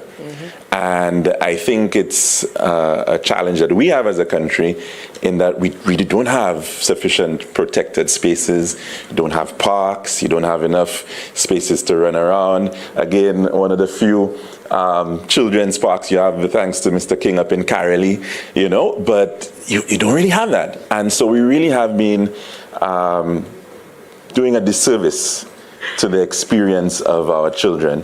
And even when you spoke about the matter of folk and our folk stories, and a lot of them are about scaring the children, even the jab and that whole experience. And so I'm wondering, and I guess to come to my point, our writers, our artists, our producers, are we really doing enough for our children? Because right now, when I look at what my children are, having to gravitate towards, it's largely a lot of stuff that, of course, is imported. It's Miss Rachel and, and books that are printed outside and, Jack and the Beanstalk and Rapunzel and those types of stories. But it's really not very easy to be able to access a lot of the other material that is out there. And so are you satisfied in terms of the Caribbean writing fraternity doing sufficient and not just the writers, but just in general, really? Are we doing enough for our children? Thank you. Thanks for the comment. Where are you from? Are you a city person? Grand Riviere Grocery. Really? Okay, yes. So, mixed. I'm a little bit puzzled by the lack of green space and things like that. I mean, I grew up in Bitation. I had the whole bush, I had the whole savannah, I was scraping my knee on the river rock, and that was how I grew up. That's how I got to know the world. Its sounds and its sort of encouragements and its warnings. And yeah, I had Jack and the Beanstalk and Andy and Rose and, the apple tree and the snow. And that was I had those folks too. But I also had my grandmother's folk tales and her songs, and this is what I'm saying. So it's not necessarily that, the two things work in a kind of functional opposition because they're both stories. It's the stuff that the imagination is populated with. So when I came to Walcott, it was in high school. It was Tijan and his brothers. No poetry encountered whatsoever. But my thing is what the imagination is trained on will fire off and it will function and it will continue because it is iterative, right? And because we can learn and we can reset and we can reconsider and reorient ourselves around things, right? And so, are we doing enough? What is enough, honestly? The Caribbean literature has only existed since the 20th century. ish, right? And in a really short space of time, we've done an extraordinary amount of work. And which is why I was signaling, maybe very explicitly, to the fact that what we need is a structural investment in that work. You know, we need publishers, and we need bookstores, and we need, you know, these kinds of cultural structures in place to sustain that work and to ensure that it survives. I don't know what's going on nowadays with people's grandmothers, if they're still telling them those folk tales that my grandmother was telling me. You know, I'm seeing a lot of disagreement. Boy, am I glad I came with the l'histoire tonight. But that is really what prepared me to meet the quote-unquote high literary stuff. You know, that's the bedrock. Every time I think of it, that's what I want. You think, you know, you're scaring the children, but it's okay to have a little bit of fear, you know? But it's tempered with wonder. You know, it's tempered with that sense of awe. Yeah, so it's not all scary stuff, like the bolom. I'm still scared of the bolom to this day. But I was able to do other things, you know? But I think that the answer to your question needs to be structural, you know? There needs to be things holding up all of the vital work that our writers and our young artists are doing.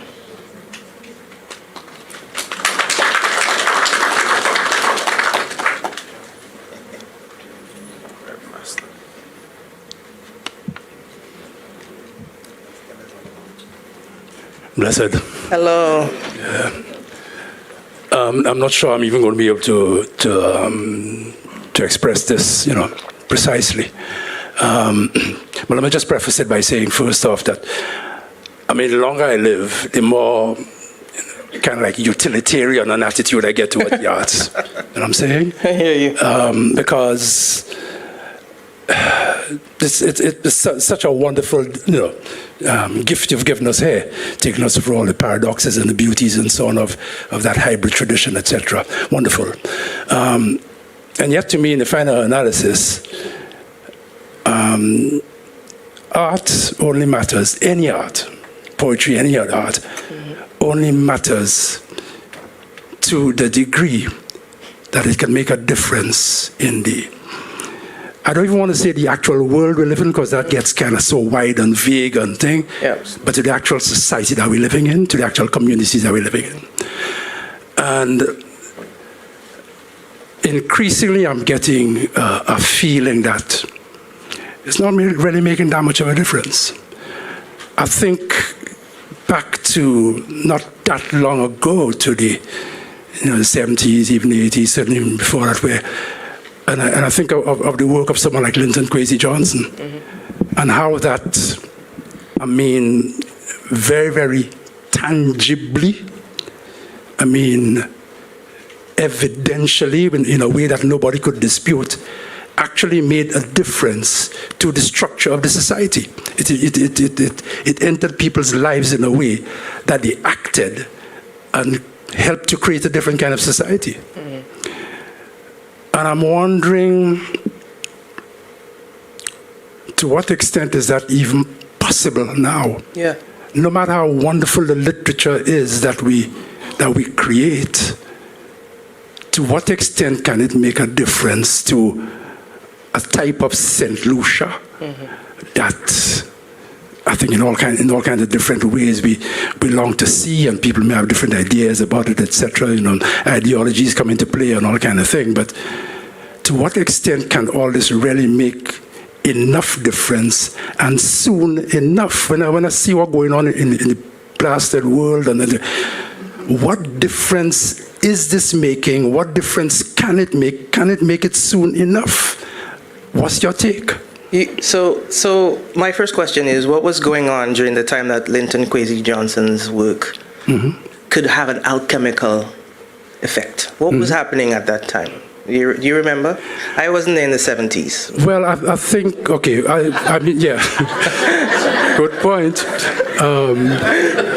So for a number of reasons, let me just say generally, there was a self-questioning that was going on in societies in the Caribbean and outside that whole, I mean, you refer to decolonization and so on.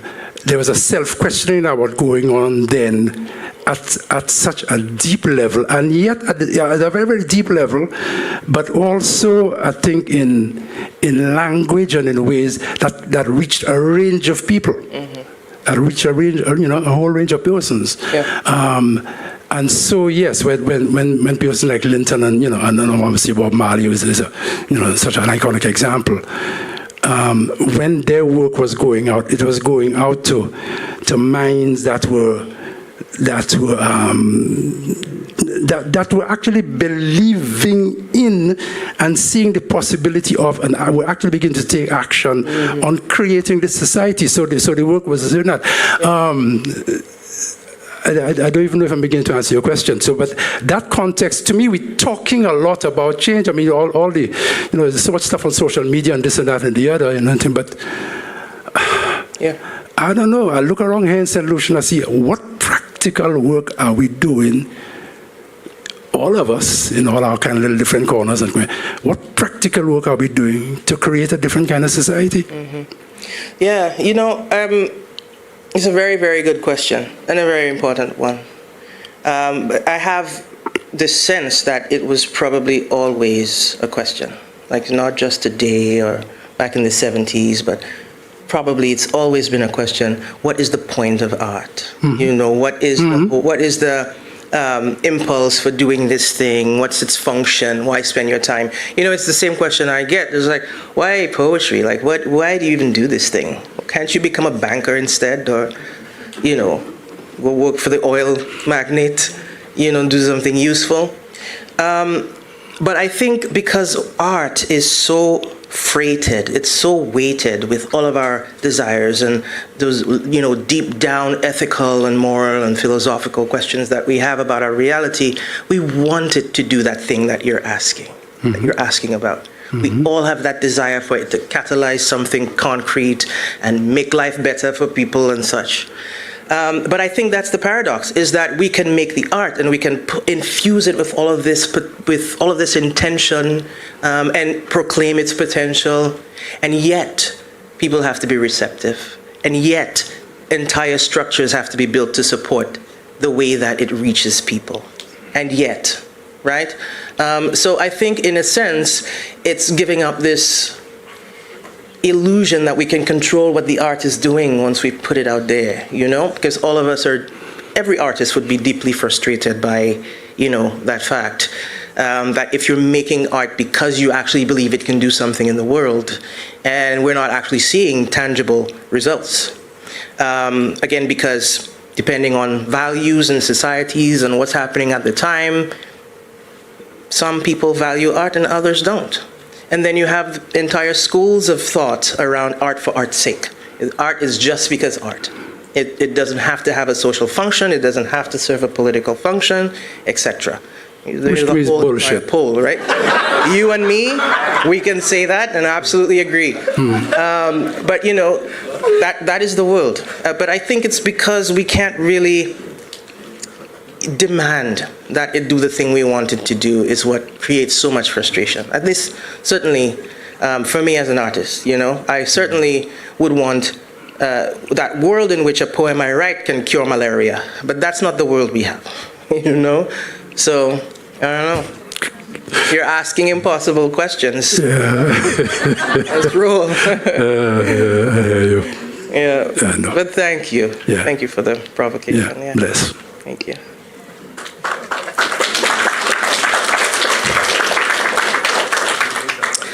I have a simple rhetorical comment rather, and I would ask Kendall, because I think you feel deeply, how do you think Harold Simmons would have responded to your question, and why it is that you think he ended up as he did? I think you'd have responded. But it's truly rhetorical. Yeah, I get you. But I think you'd have responded differently at different phases of his life. Yeah. I think there was a phase of his life where he had reason to believe that the art, the art in the sense of the visual art that he was creating and then the art in the sense of the kind of teaching that he was trying to impart to Derek and Dunstan and so on. He had reason to believe that it was actually making a difference. He definitely had reason to believe that. Later in his life, I mean, I'm not in the man's mind, but people don't commit suicide when they feel hopeful. You understand what I'm saying? And stories I've heard about the response of the society to him and persons who he felt betrayed by and so on, that changed. And so the point I'm making is your question is really bigger than all of us, because as a people, we have not accepted so many things in our lives to make the change and to use education to assist us to make the change for our children. That's the point. That's what I'm saying. Your question is opening up other questions again, but I don't want to. Yeah. I was honestly trying not to come to this mic, but to just say, Mr. Hippolyte, art makes a difference still when we want it to make a difference. I think of, and the minister turns right away and it comes to the last election, and how it was said the artists won the election. So we saw when artists actually given a mic, a forum, that it can actually still make a difference. The reality right now is that, as was stated, history is both a muse and a teacher. And while now we have more platforms to actually showcase our art, we have more platforms to drown it out as well. And now some of the same things that occurred long ago is happening again. So in slavery, the family was taken apart. Presently, the family is being taken apart. I was very thankful when you took me back to the 80s, that when there was no electricity. Yes, I'm actually proud of being an 80s baby right now, and thinking of my grandmother, thinking of my aunties, the stories, that was so beautiful. And it's the power of art that it can take you back in time. And apart from it taking you back in time, the nostalgia, because while we're going through it, it's hard. But when you reflect in a story, when you use metaphor, you use imagery, it makes it all so beautiful. And my thing is, I can see where it's hard to write or to continue to do art, especially when you do it out of the heart. And you truly want to do it with a cause, because now if the whole concept of who is an artist and who's a creative, the true artists can get lost and lose their passion. But my thing is, keep writing, keep speaking, keep singing, because art still makes a difference, whether we want to believe it or not. Thank you.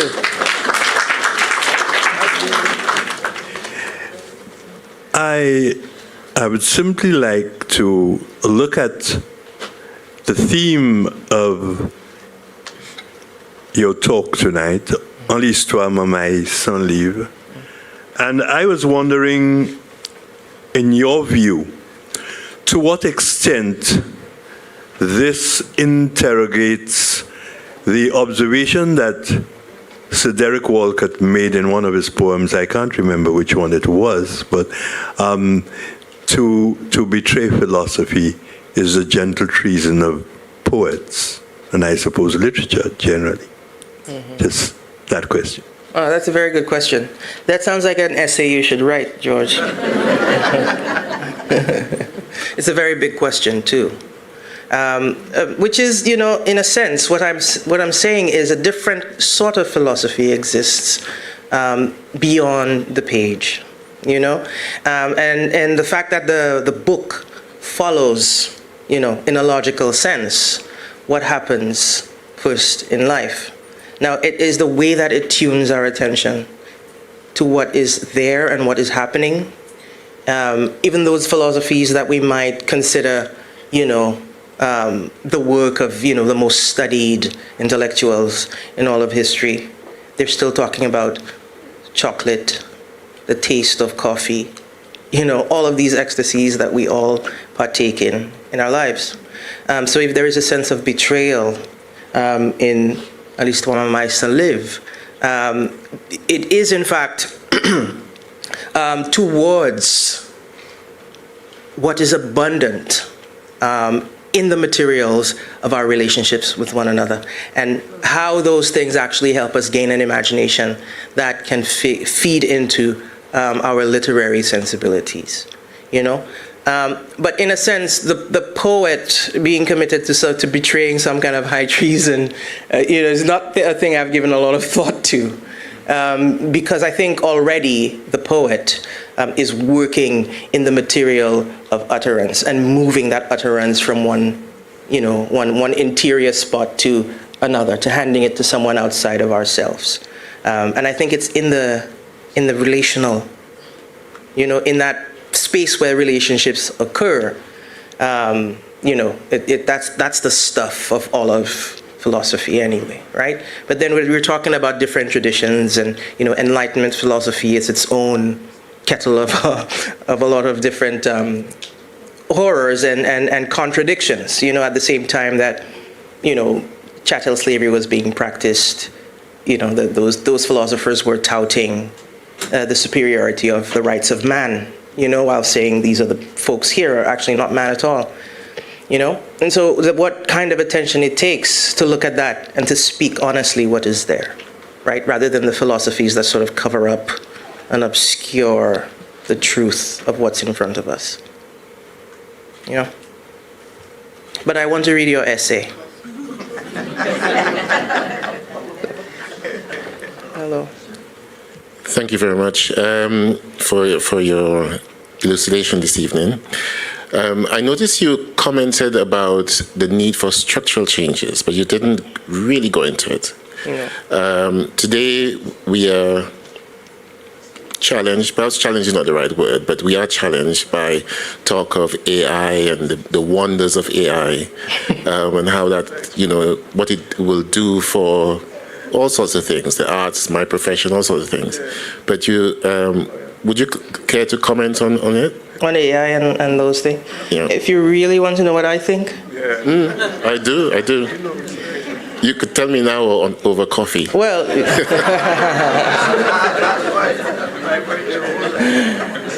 I'm going to keep it very, very brief because it's still early days for what people want us to think of AI as being.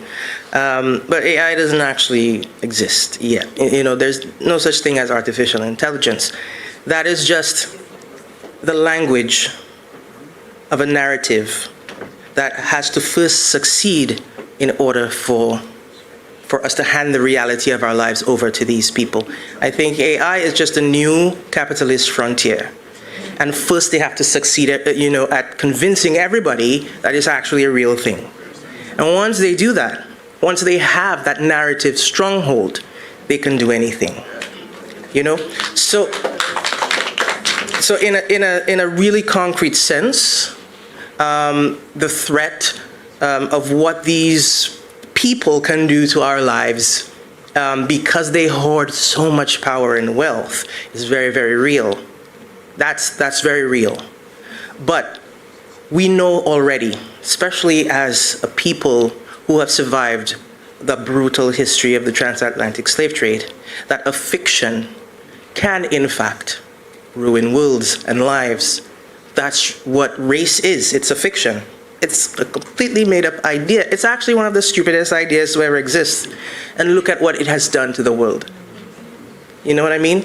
And so the whole AI thing, I think we have to be extremely, extremely careful about how much ground we cede to those folks, how much room we give them to get on with all kind of bacchanal about AI. And really, what they're interested in is deepening their pockets. That's kind of what it's about. It's not necessarily about improving people's lives. And I think we just have to go with that and make decisions accordingly. Yeah.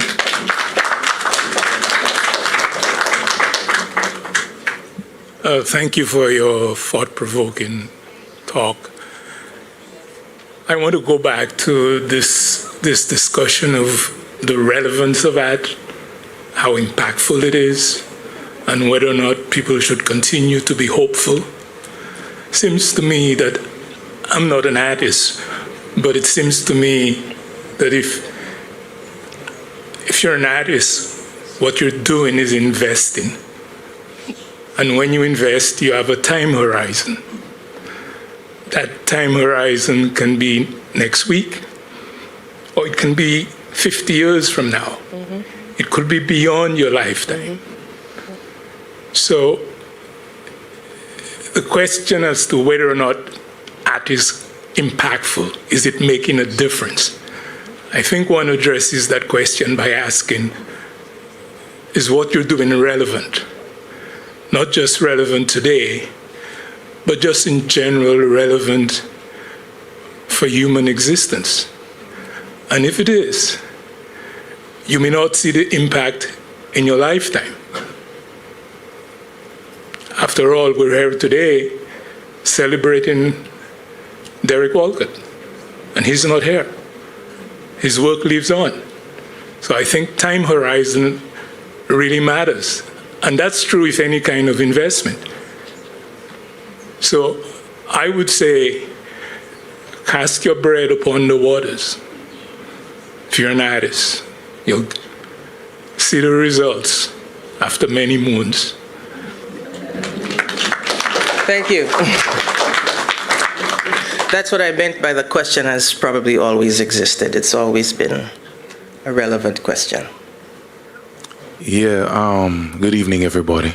Hello. Yeah, just to add to what he was saying, I've noticed a lot of times in St. Lucia, especially in the Caribbean, that, you know, us as artists, a lot of the time we kind of avoid the public in certain senses of the word called campaigning.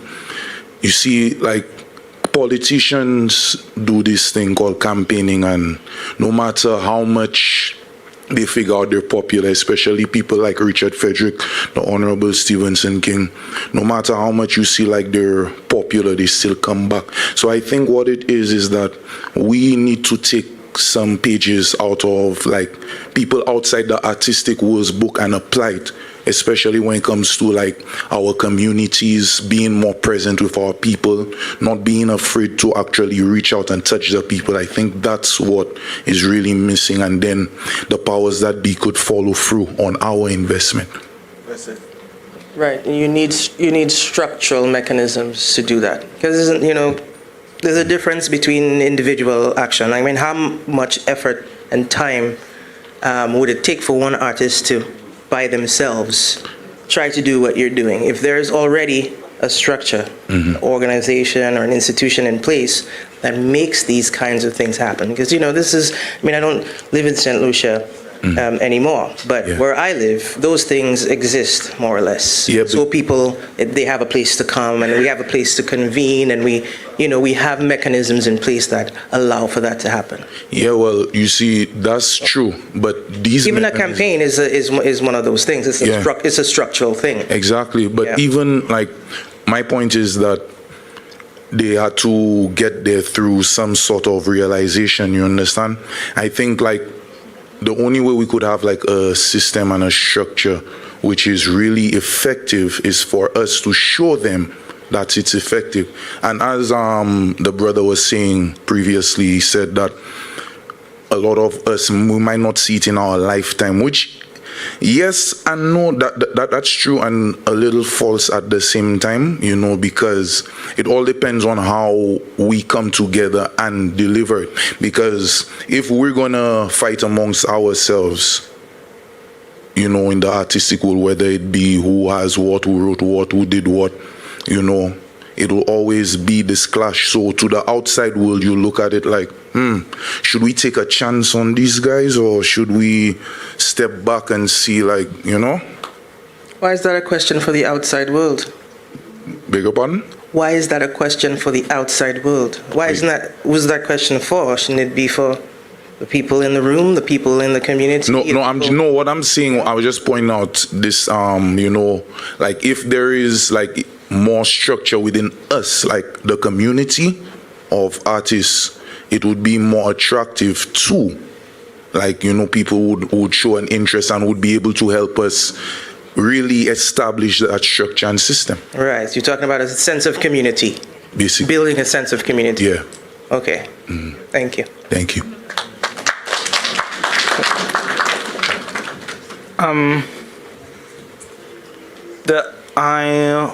Hello, yes.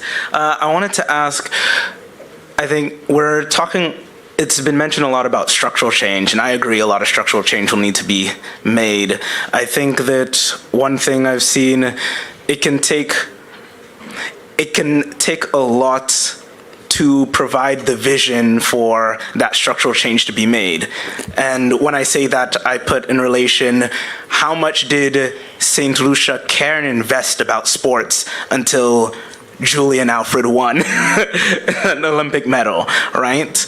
And you see there's a lot of structural change beginning to put into place there, right? What do you think it would take from art here in St. Lucia, bar, you know, we already have our Nobel laureate, to push that change further, to push that investment within structural change? Because we already see, like we've seen internationally, sports can make money. We've seen internationally, arts can make money. And we see when we invest in our children and our people that these things can bring a lot of fortune to the nation and vision that even perpetuates tourism even further, right? We've seen that that's a possibility elsewhere, but it took one of our own in the most recent times for us to start to generate, push towards that structural change. So in the nature of arts and literature, what do you think it would take to push that change even at a more accelerated rate, if we're putting into perspective that that is on the push that is currently happening, but what seems more tangible and actual and something that will actually be pushed through and not dropped a year or two later because, you know, it's St. Lucia. No offense to our country, but let's be honest here. And it happens globally as well. It's not just a St. Lucia problem. But yeah. Yeah. Well, I think you asked and answered the question. I mean, Julian Alfred, you know, big up Julian Alfred, you know, we all have every reason to, you know, be thrilled for what Julian has achieved.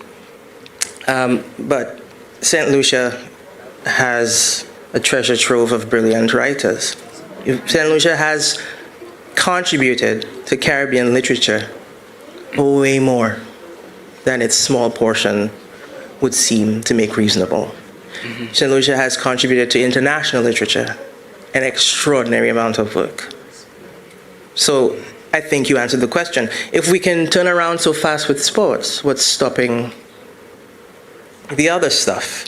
You know, which is actually what I was mentioning in the lecture, right? There are certain things that are really easy to mount a structural response to because they have a certain popularity and appeal, and there's an ease of access to them, and you know they present this kind of you know, ecstatic balm to our identity, right? So music, sports, these kinds of things, very easy to look at and be like, okay, we could do that. But literature actually is a different kind of, it's a soft investment. It's an investment in the life of the mind, which then opens up into all of these other benefits, socially, politically, you know, culturally, spiritually, all of that is supported in literature. As a matter of fact, writing is at the root of all of it, you know, without that, a lot of what we mount fanfare around would not have the kind of appeal that it has.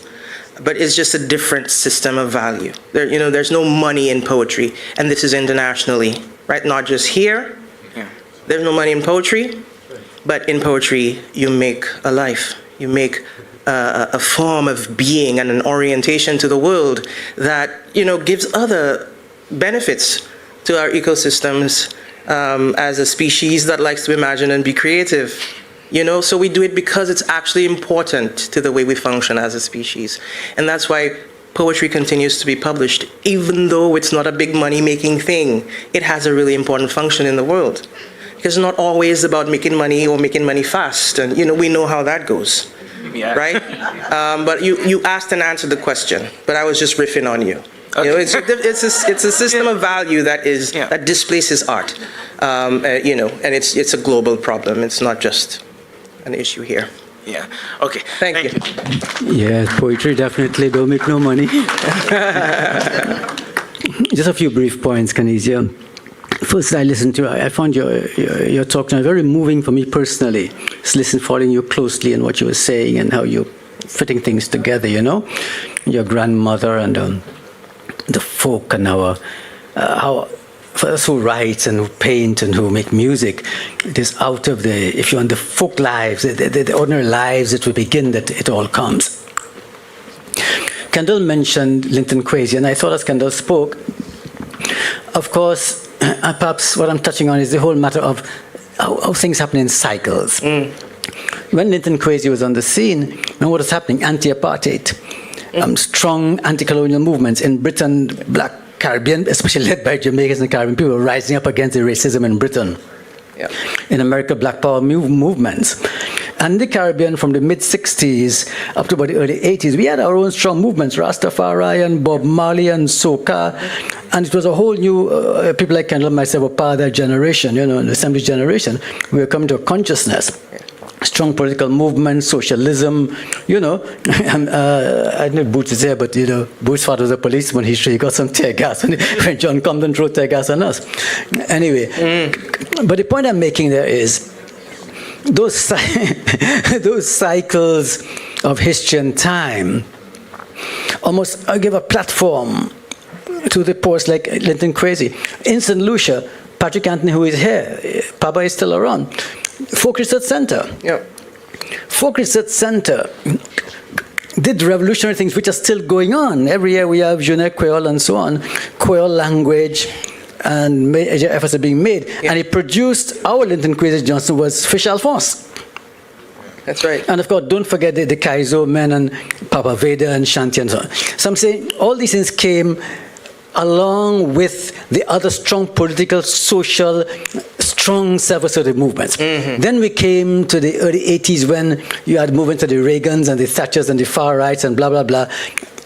And it seems to me now, everybody knows we're living in another time. When you look at the world news these days, invasions of Venezuela and who's up there and all the behemoths trampling, it's a whole other time again. And I think, of course, there will be a fight back. At some point, the poets and the musicians are going to fight back against what's happening right now. So, in a sense, you can't have the Linton Kwesis and the Fish Alphonses and the Bob Marleys all the time. There'll be cycles when things seem to go. But doesn't mean that the work is not going on.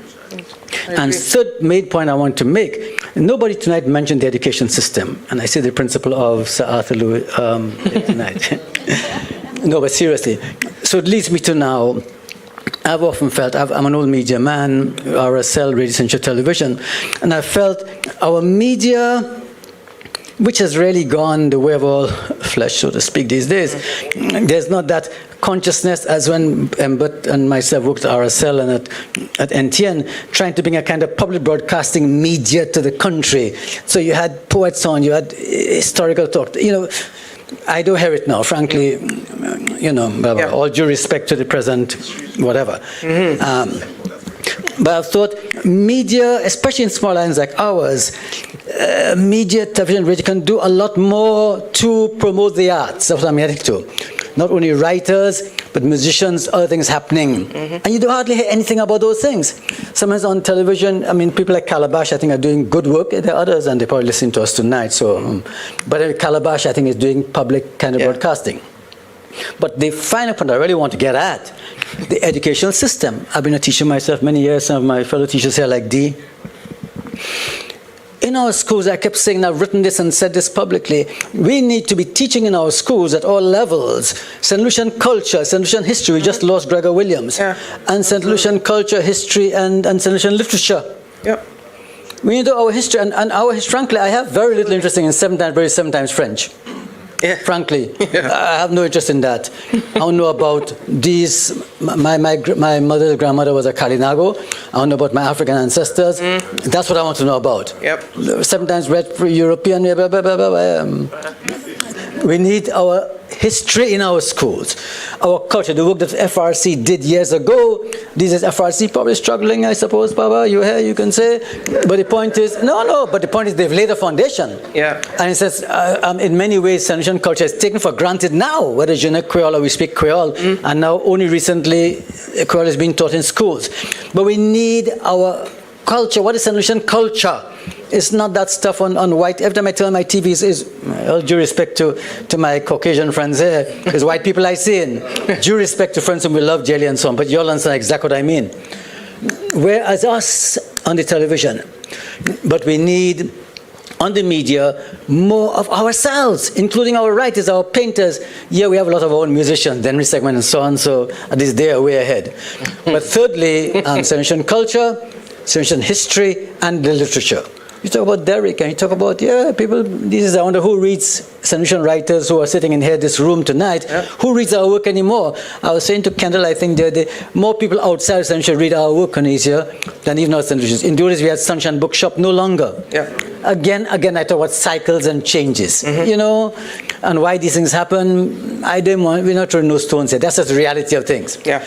But in schools, we need to have on the curricula St. Lucian and Caribbean, of course, culture with the connections to Africa and Asia, from which we come. We need our culture, we need our history, and of course, our literature. Okay? So I think everybody can add to those things, and I think that's where we can build up again who we are, and more response for our writers and our painters and our musicians and so on and so forth. So in a nutshell, that's what I want to say. Thank you very much. John Robert, please. Yes.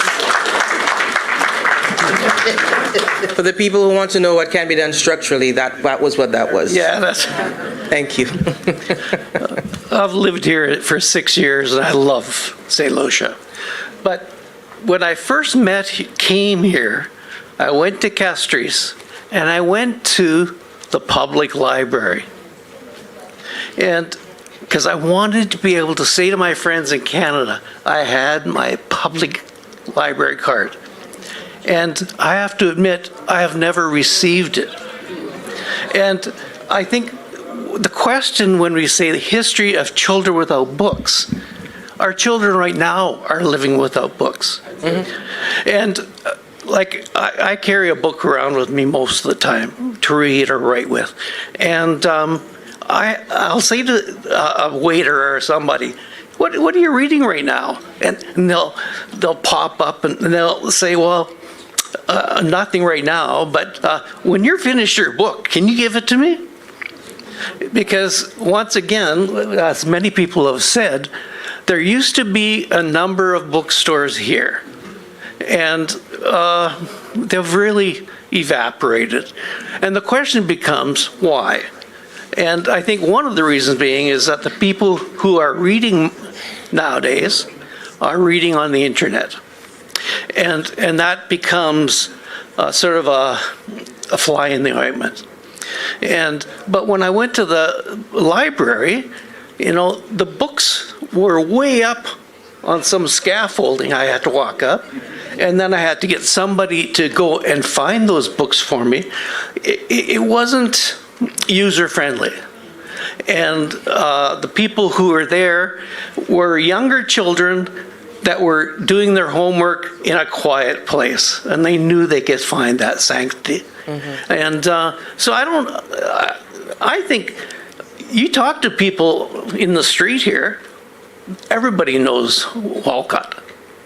And most people are very, very proud of Walcott and the lessons he's taught us. And even, I'm talking about little ones. Like this little guy. I don't know. I haven't talked to him yet. But I think that there's a craving there for what you're talking about is the intellectual component. Yeah. Because if there aren't areas where people sit and converse or ask ideas or communicate in that manner. And I think that is maybe one of the structural things. Thank you very much for your time. I love St. Lucia. Thank you. Thank you. Hi, good evening. I just wanted to make a quick comment. A lot of people were making comments about the structural change, and I just wanted to give my theory on why I think we have this type of psyche in St. Lucia and in the Caribbean. So according to our theme, à l'histoire maman se livre, I wanted to make the point that it is a children without books of their own. We come from a culture where we consume a lot of literature from colonial countries. We consume a lot of literature from European countries. So we are not a children without books. We are children without books of our own. And I dare say, we do have stories of our own. We have oral stories of our own through our folk tales, and we should not ignore that. We should not discourage that, because it is a valid form of cultural exchange. Also, what I wanted to say again is that because of our connection to Europe and to colonialism, we have developed a culture of mimicry where a lot of the art we create is mimicking what we have seen, and oftentimes not something that we have created of our own volition. I also wanted to say that in recent times, that might be one of the reasons we have such a disconnect to folk tales, because we live in a time where we are consuming so much from the outside world that globalization is encroaching on us. And it's our duty, not for ourselves, but to ensure that the children who are coming up will continue the Caribbean identity, and we will be able to see ourselves in them in the next 40, 50, the next 100 years, that we will not just be an empire who thought we were eternal when we are not doing the work to ensure that we will be. In terms of structural change, I wanted to say that in the schools it is happening. I would say I'm on the front lines of that. I am a primary school teacher in a Pearl school, and that is the new curriculum that they are piloting, which is supposed to be going out in the next academic year. And a big part of that curriculum is ensuring that we are teaching the new generation our history. We're teaching them things that they are seeing around them, and not things that they may never see in their lifetime, things that they do not have to travel across oceans to see. So the structural change is beginning in the primary schools, and I really hope that in the next 10, 15 years, we'll be able to see that in the generations that are coming up. Thank you. Okay, please forgive me, McDonald Dixon. I just ladies first, and then you can go. Just a public announcement. Next week, Wednesday, at the Sir Arthur Lewis Community College, we have over 45 local writers from St. Lucia who will have their work on display. This is the second year that we're putting this on, and I will tell you, I have not seen the majority of you at that book fair. I didn't see you there last year. So if you're looking for books and you did not know that this existed, there's also secondary school students who have written and are published, and their work will be at the school next week. So from 9 o'clock in the morning until 6 o'clock in the afternoon, we have books on sale written by over 45 St. Lucian writers. So structural change is here. It is happening. Okay, thank you everyone for your contributions to this discussion. As we bring this discussion to a close, yes, you okay, Mr. Dixon? Are you sure, Mr. Dixon? No.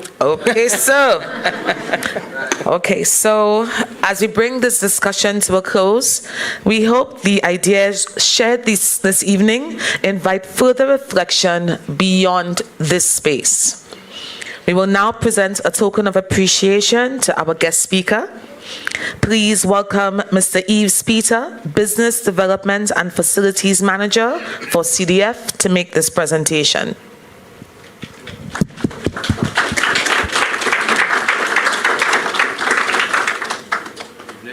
Good evening.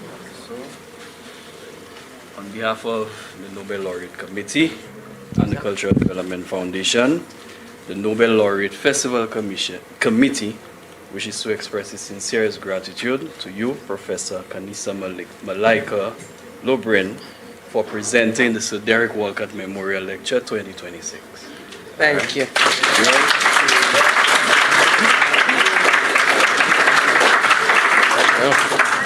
We also have a plaque. Okay. Very nice plaque situation too. Yeah, very nice plaque. You know how Caribbean people love a plaque, eh? I feel like there should be a museum. Plaques for people. Very nice plaque for you. Can we get a photo up? Oh, beautiful plaque. Very nice. Very snazzy plaque.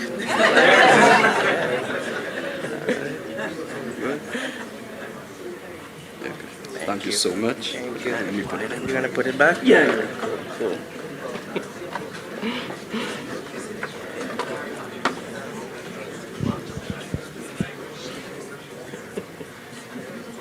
Is this the first year you have a plaque? Well, listen, Oh, okay. Great. Once again, it was a pleasure. Ladies and gentlemen, once again, a round of applause, please, for Professor Canisia Lubrin. Thank you. Thank you very much. Once again. Thank you.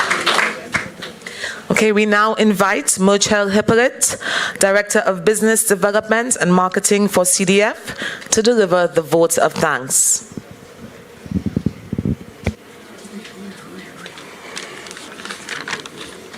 Good night, everyone. Bonsoir tout le monde. All right. L'histoire mamai salive. Thank you.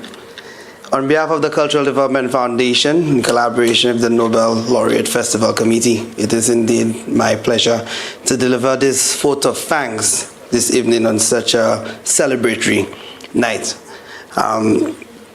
We are exceptionally privileged by the presence of Her Excellency, Dame Paulette Louise, who's actually the chair of the Nobel Laureate Festival Committee. You're enjoying support for this lecture and for literature. It's deeply appreciated. Thank you so much for always championing this. We are equally honored to have with us our senior minister, Minister for Public Service, Transport, Information and Utility Regulatory. Thank you so much as well for your support. And to our distinguished lecturer for the evening, Professor Canisia Lubrin, we offer our warmest thanks. Bless you. Thank you so much. Your insightful discourse has not only illuminated Sir Derek's work, but has also given us new lenses through which to view our own world. Thank you for this nostalgic presentation. I literally saw animations going through my mind on your words, so we're truly appreciative of that. Thank you. Our sincere appreciation also goes out to the government of St. Lucia, the creative industries for its steadfast support for the Derek Walcott Memorial Lecture and other cultural initiatives as well. We want to say thank you. To our generous sponsors and partners, the Library Cooperative Credit Union, thank you for your support, which really allows us to do more and be better too. Thank you. I'd also like to say thank you to our Mistress of Ceremony, Miss Tricia Isaac, for your skillful stewardship of this evening's proceedings. Thank you to our friends at NTN as well. Somebody spoke of the broadcasters earlier on and making certain that we broadcast what's happening, especially with the arts. So we want to say thank you for covering this evening and ensuring that Sir Derek's words and this spirited discussion that we had this evening, for a while there, we were a little scared whether we'll go for the whole night. But thank you so much for that and to really bring those memories to every corner of St. Lucia. So thank you. Krista Sentage, thank you for this amazing performance to start us off this evening. I had to say thank you for that. This was truly inspiring. So thank you. This evening has been amazing and enlightening, and so I must share our deepest gratitude to the Nobel Laureate Festival Committee and the dedicated management and staff of the Cultural Development Foundation, for whose vision and commitment made this annual memorial lecture a reality. Your work ensures that the lighthouse of Sir Derek's wisdom continues to guide generations of thinkers and artists, much like us here this evening. We had to put a little poetry in it too because I was a little jealous. Yeah? Canisia also spoke of persons behind the scenes. Yeah, and I think I've heard that twice within the last week. So I also wanted to shine a light on our creative producer, Ms. Junior Frederick, for leading the charge on tonight's evening. Thank you. To our absolutely amazing and very attentive audience, I must say, very attentive, both right here, and I'm hoping those persons who tuned into the broadcast, they're still on. Yeah? We want to say thank you. Your presence is a true measure of the lecture's success and paves a path for the transmission of legacy knowledge, which is really the primary asset that we have here this evening. So thank you guys for being here. As we depart, let us carry with us the spirit of Sir Derek's invitation to self-discovery and reconciliation, so beautifully captured in his poem, Love After Love. I really just wanted to do this so we have our own Walcott expressions, part of the competition being done by the CDF. So we're gonna do the first line of the poem together. The time will come when, with elation, guys, you will greet yourself arriving at your own, in your own mirror, and each will smile at the other's welcome. So may we all get home safely at your own door, in your own mirror, and remember to smile that you've arrived safely. Thank you, everybody, for a memorable evening. Safe travels. Get home safely. Good night. Bonsoir. Et c'est tout. Merci. Appeal.